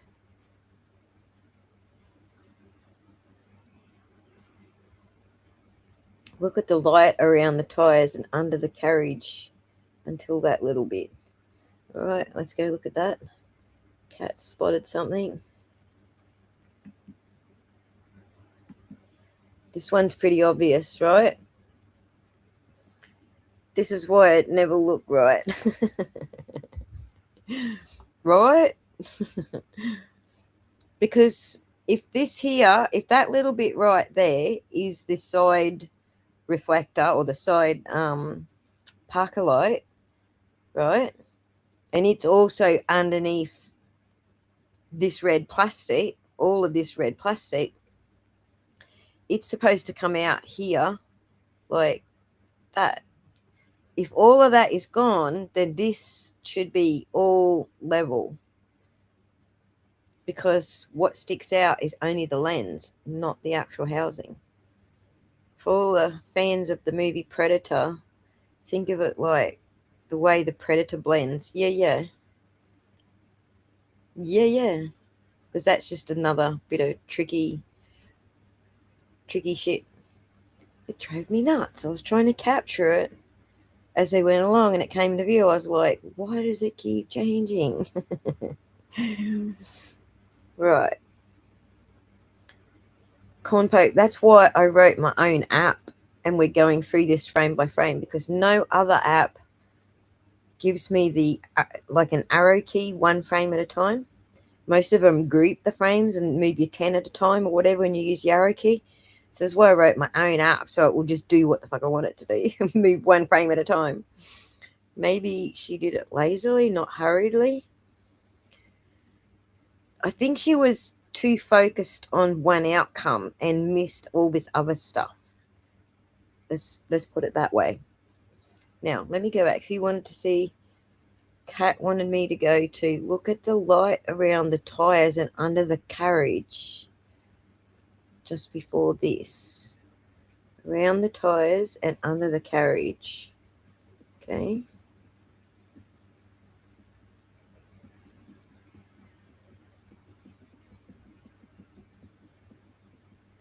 Oh, look at that.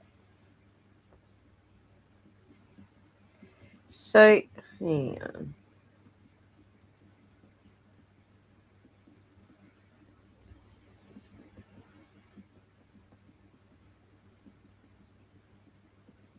It moves. Watch the shadow underneath.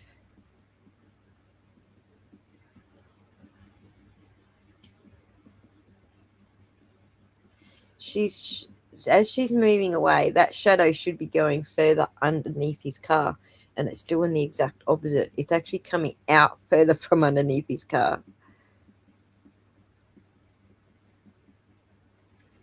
That's interesting. Is that what you noticed? It's obvious.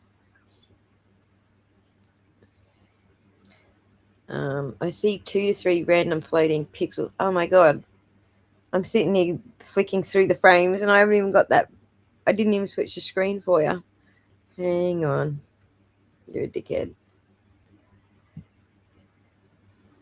You're a dickhead, Aussie. The bit that Kat Randall wanted to see was around the tires and under there as she's pulling away, right? I'm going backwards now. Let me just... So while her lights are pulling away, this shadow needs to be going further underneath his car. That's what I'm noticing. I don't know if it's the same thing that Kat's noticing. But look at this red in here.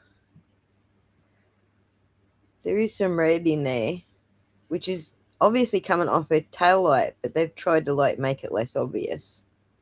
But there is a bit of red on the inside mud guard there. Anyway, watch the shadow. It's not moving where it's supposed to.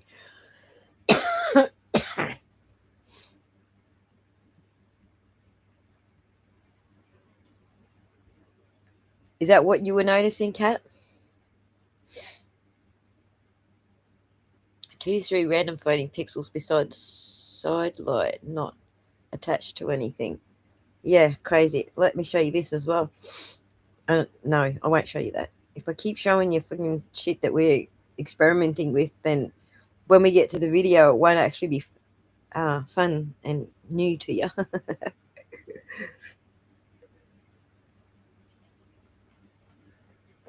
All right, we done with this one? Let me quickly switch to this one. Because we know this one's edited, right?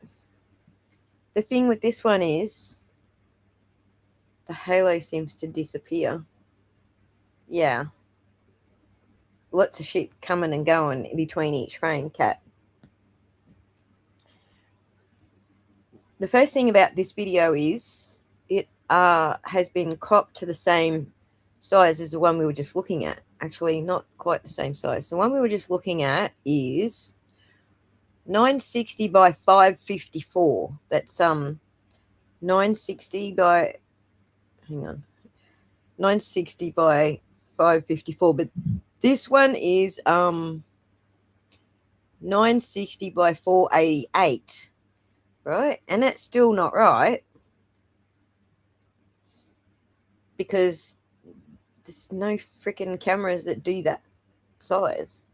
The 488 and the 554, and these are weird numbers. They're usually round numbers. I do have a list of what all the standard camera sizes are, but that's not one of them. I am the worst type of colorblind, and it seems pretty clear to me. You know what? Colorblind probably works because it's like a heat map, I guess. Like when you heat map something, it makes a different thing stand out. One reason why there are so many holes in the prosecution's case is because there is a ton of different things that have to match exactly, made worse because Karen had the ability to fight back. Yes. Give me one sec. I'll come back to this.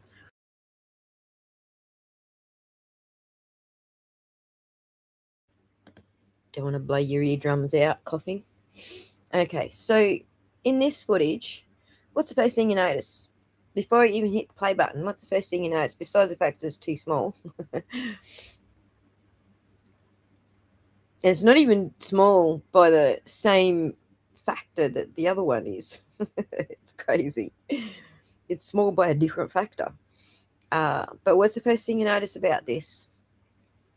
Go till her brake light comes on again. I've stopped. You guys are a bit behind me.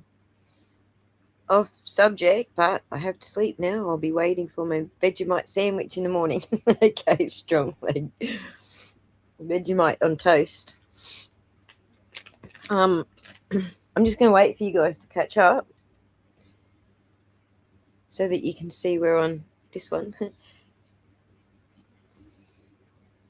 Celtic Pony wants me to go back, but I think we're done now.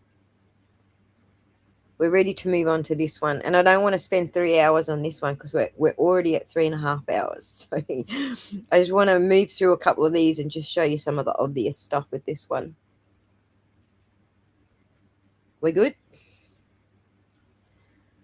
Are you caught up with me yet? The snow's not yellow. Are you caught up with me yet? Are we all looking at the same screen yet? Waiting. Wow, it's taking a while.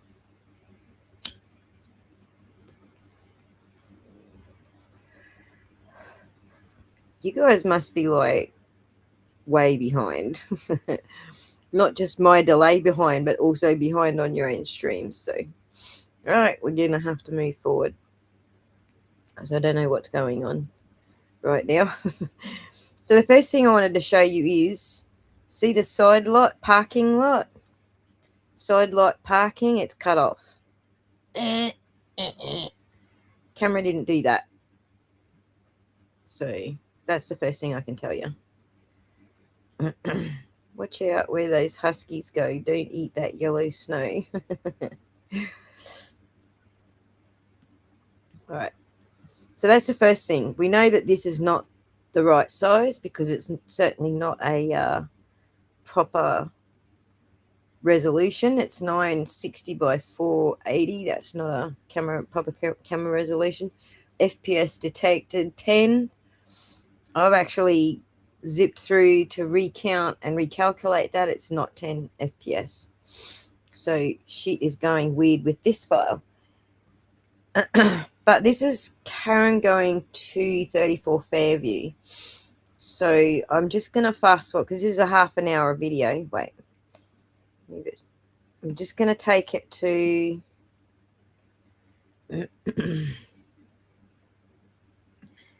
let's take it to 16:00.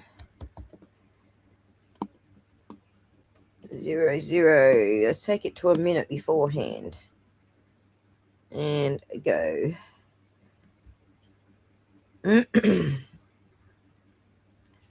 So when a car goes past, I'll try to stop it. I forget what I set up for stop. Ah, you're a dickhead. All right, here's car right now. Let's watch this car go past the screen. Up the top here. It's most of it. All right, get back there, you. Ready? We're going to watch what color the tail lights are as it crosses the screen. All of them. Any cars we see in this, 1 minute before and there's a few of them before and after Karen goes past, right? So this is 16. Hey, I'm going backwards. Look at their tail lights.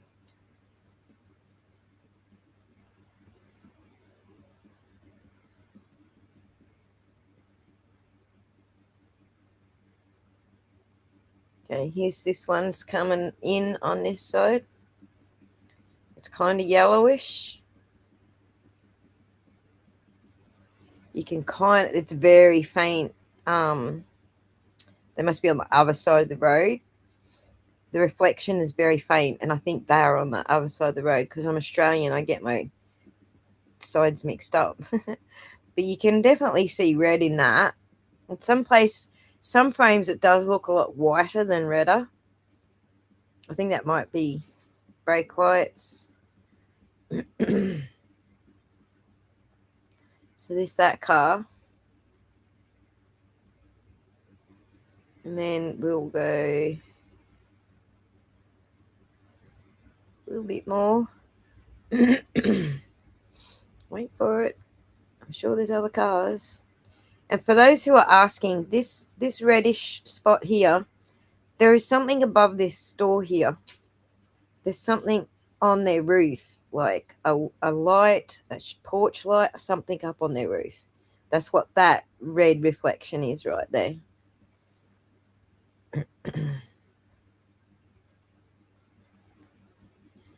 Okay. Watching this one. Looks reddish there. Still reddish. Then it gets a little whiter here. It's not white. It's still orangey yellow. And then you can see the reflection off the ground behind it. It's turning up that street. So there we got brake lights.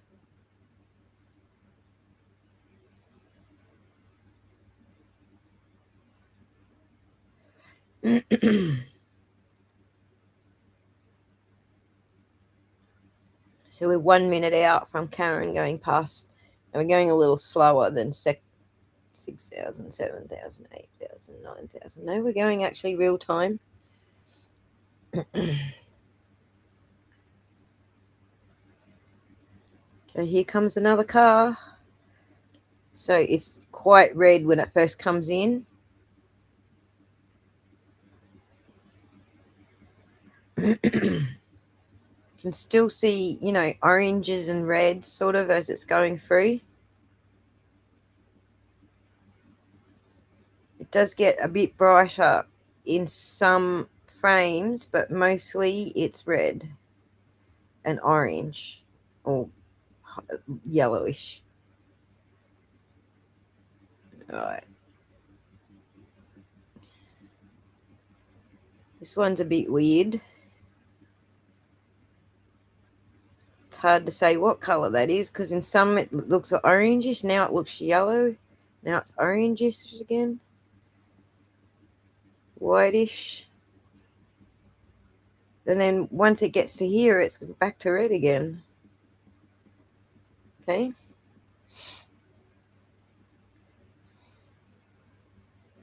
Karen's just coming through shortly, so.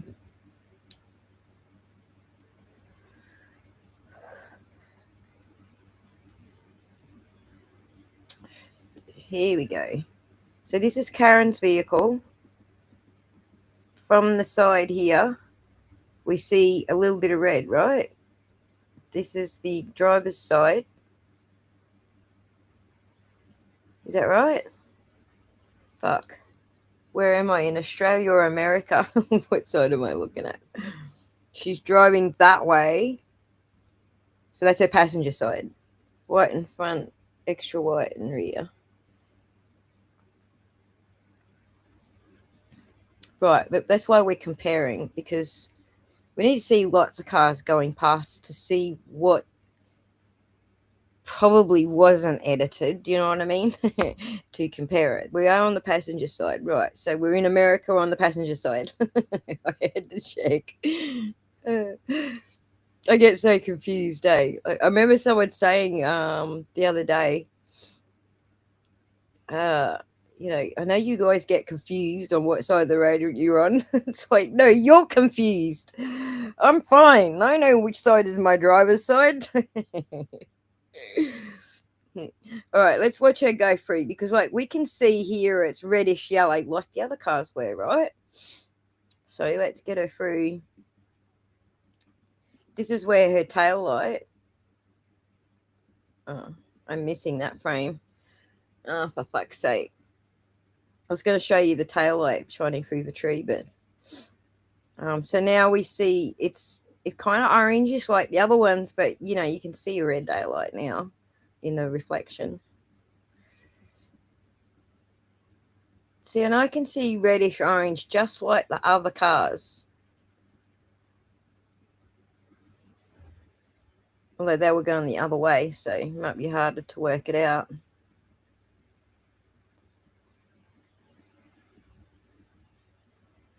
That's very obvious there that you can see all of it in the reflection.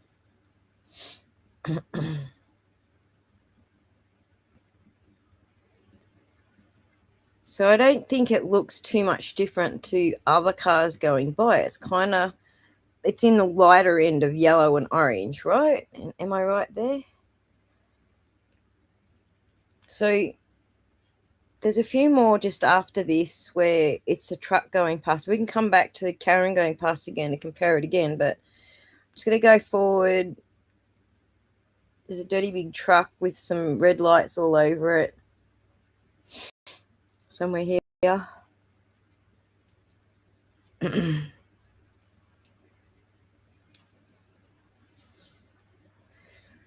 But there's more vehicles going in her direction. I believe this is on the way to 34 Fairview Road, which also, incidentally, 1755 puts her 2 minutes away from Fairview, right? Which puts them at Fairview at what time? 2:19.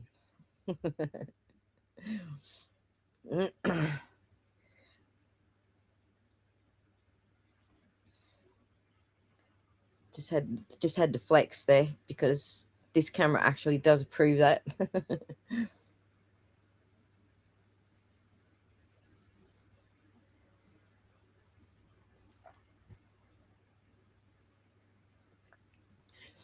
Look at all the pretty red stuff. So coming from the same direction, except he turned from that street rather than going straight past in front of us.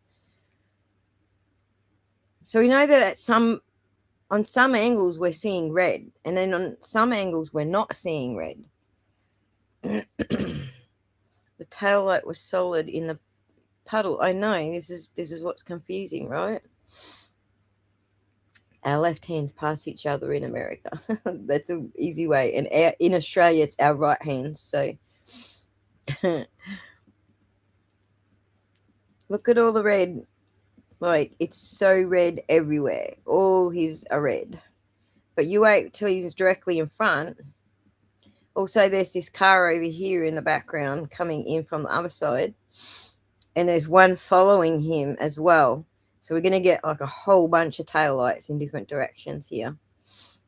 See, that's orangey white, kind of like hers was. His have all gone white now on this angle.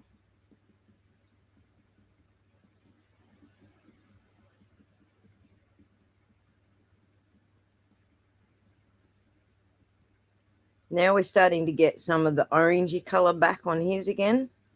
And we're getting orangey color on this one. We've got reddish orange, orangey orange, and reddish. Kind of starting to get reddish and then whitish.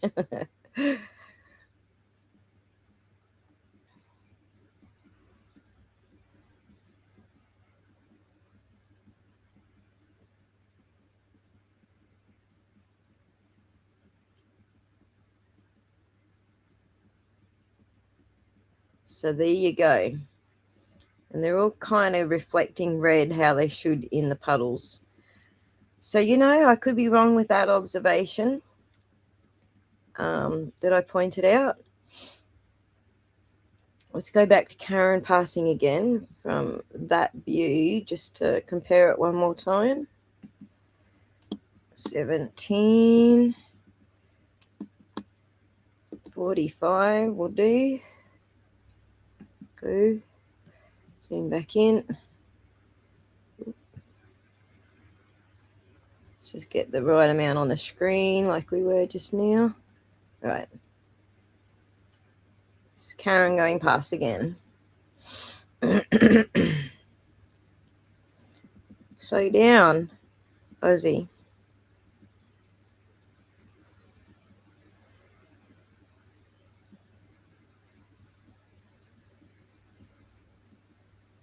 So what I noticed was the still that she took was like here. Let me work out which one it was. No, it was here. This is the still that she took, right? So this is where it looks the whitest. But as she's coming in on the left here, it kind of looks redder. But as she's going out, it looks redder. But here, it's the whitest. And this is the still she took to show the jury in the courtroom. Like, I was just like surprised when I saw this footage that she picked this specific frame out of all of it.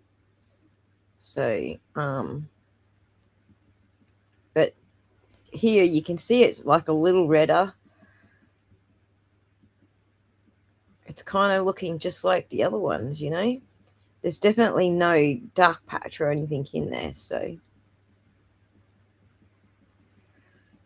there you go. I just wanted to play that for you so you could see the same color. Yeah, that's what I thought too, Kat.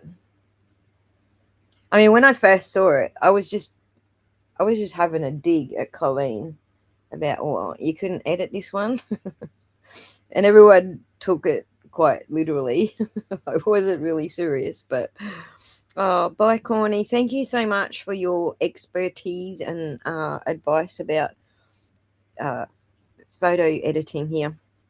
We appreciate it. Have a good night. Good night.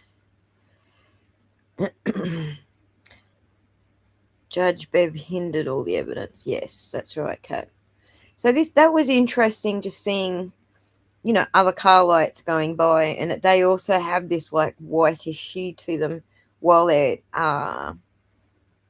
their reflections are also red. So I found that interesting. Just an observation worth looking at. Now we've looked at it. But the one thing I can actually tell you is that from this video here, this is definitely cropped like out because we're missing half the camera name here. They definitely cropped it, and you gotta wonder why. I think maybe because the road's so far up in the background, maybe that they decided, cut more of the foreground out. I don't know. I don't know why the fuck this woman does whatever she's doing. So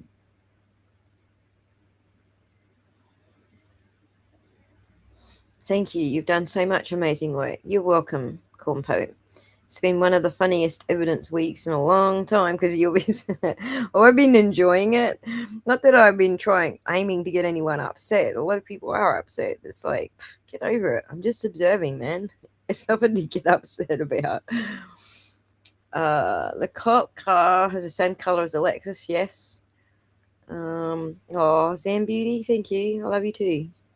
I apologize. It is clear that is from the passenger side. Yeah, it's a passenger side and it's going to 34 Fairview. So, and that also puts them at 34 Fairview at 12:19, just like John's display time said. So there's a lot more. God, there's so much more. There's the footpath that Rachel wanted to point out earlier. There's heaps more. So maybe we need to book another one because we're going on 4 hours now. That's a long stream. So we'll keen it from here, and we will go to a different video and start afresh because there's a lot more videos, right? There's 5 a.m. on the Temple Beth. There's a whole bunch of dash cams. Oh my God, there's so much more. We haven't even scratched the surface in what we've looked at so far. I'm really just trying to focus on one thing at a time and not spread it all out over lots of things. It's when you notice the details, it's because you're focused on, like you've zoomed your focus in, not out, and got lots of stuff going on. So,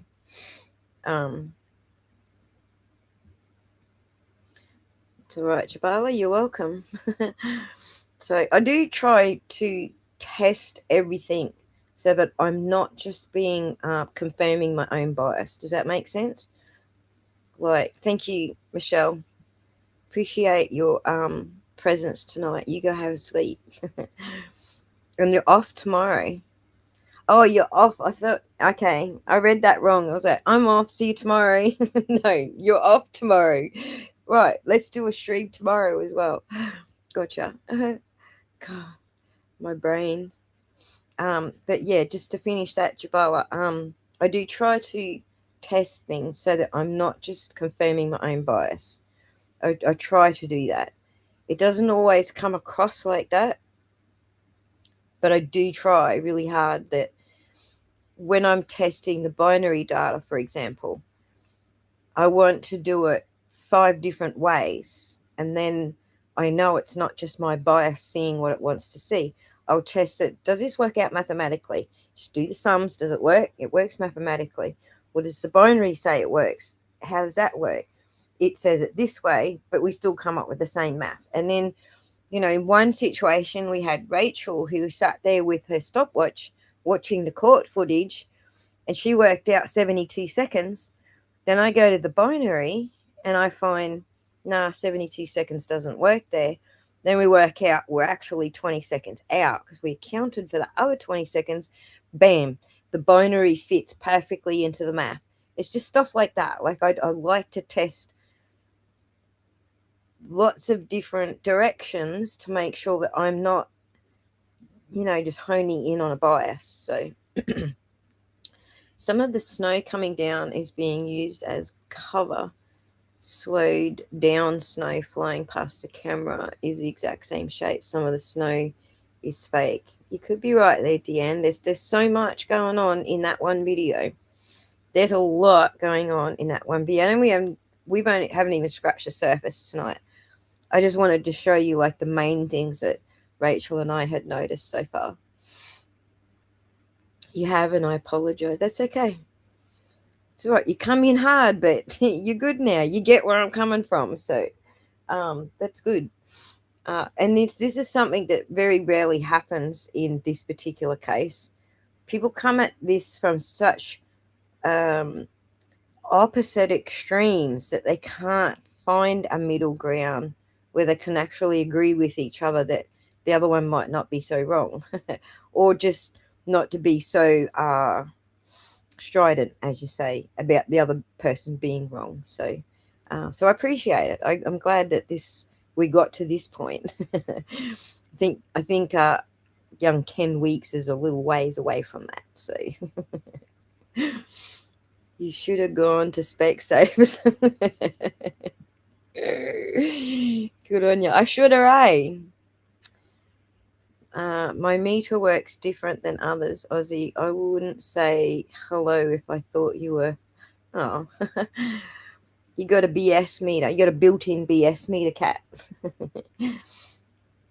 I think I do too, but only to a certain degree, because some people can really trick me, and I'm completely oblivious to it.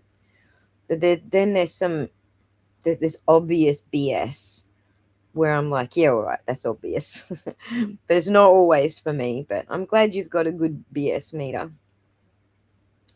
So,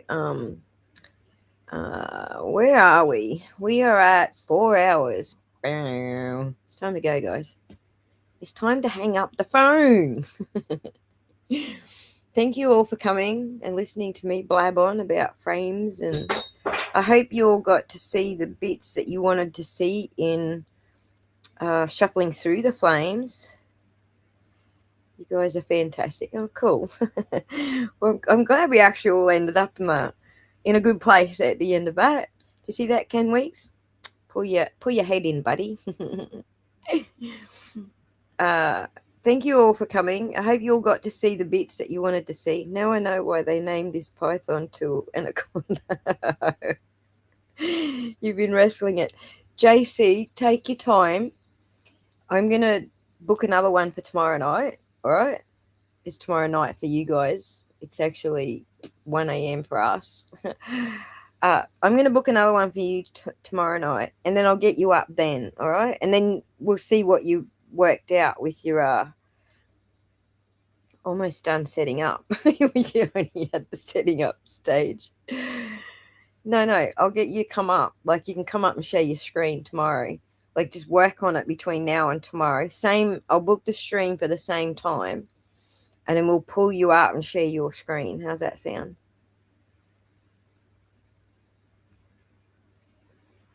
Can you do that for us, JC? JC's working on, for those who didn't realize, he's actually been sitting back there working away on the heat signature, like showing us the heat signature, and that gives you a better perspective on sometimes where you can see tool marks and edit marks and all sorts of stuff. So 1 p.m. your dag. Oh yeah, sorry, it's 1 p.m. not 1 a.m. Sorry, it's 1 p.m. here, or just turned 2 actually, but yeah. Okay, so JC's up for that. Cool. So we'll book this for the same time tomorrow. For you guys in America, whatever time it was when you came, that's what time it is tomorrow. For those in Australia, I think I had it 10 a.m. I had a book for 10 a.m. for Australians. Sydney time, 9 a.m. Brisbane time. I'm not giving all the states. That's what I'll do, right? And maybe JC will come up and show you what he's experimented with the graphic side of things. He might actually be able to prove some shit. That's the way he's doing it. So we'll have a look at that. And I'm hoping it will show a ghost shadow of Colin. Dude, bring it. Bring it. Okay, boys and girls. It was 11 a.m. for Brisbane. Okay, and 10 a.m. for New South Wales. There you go, guys. Talk to you tomorrow. Thank you all for coming. If I missed anything for you guys, like you asked me to go to a frame and I didn't see it because I was on the other screen, ask me tomorrow and we'll do it again. No worries, Celtic Pony. See you, Cat Randall. Thank you, Michelle. Bye, JC, and whoever else is watching. Jabala, Sheila. Who else have we got still paying attention? Deanne, thank you so much. Zen Beauty, bye, everyone.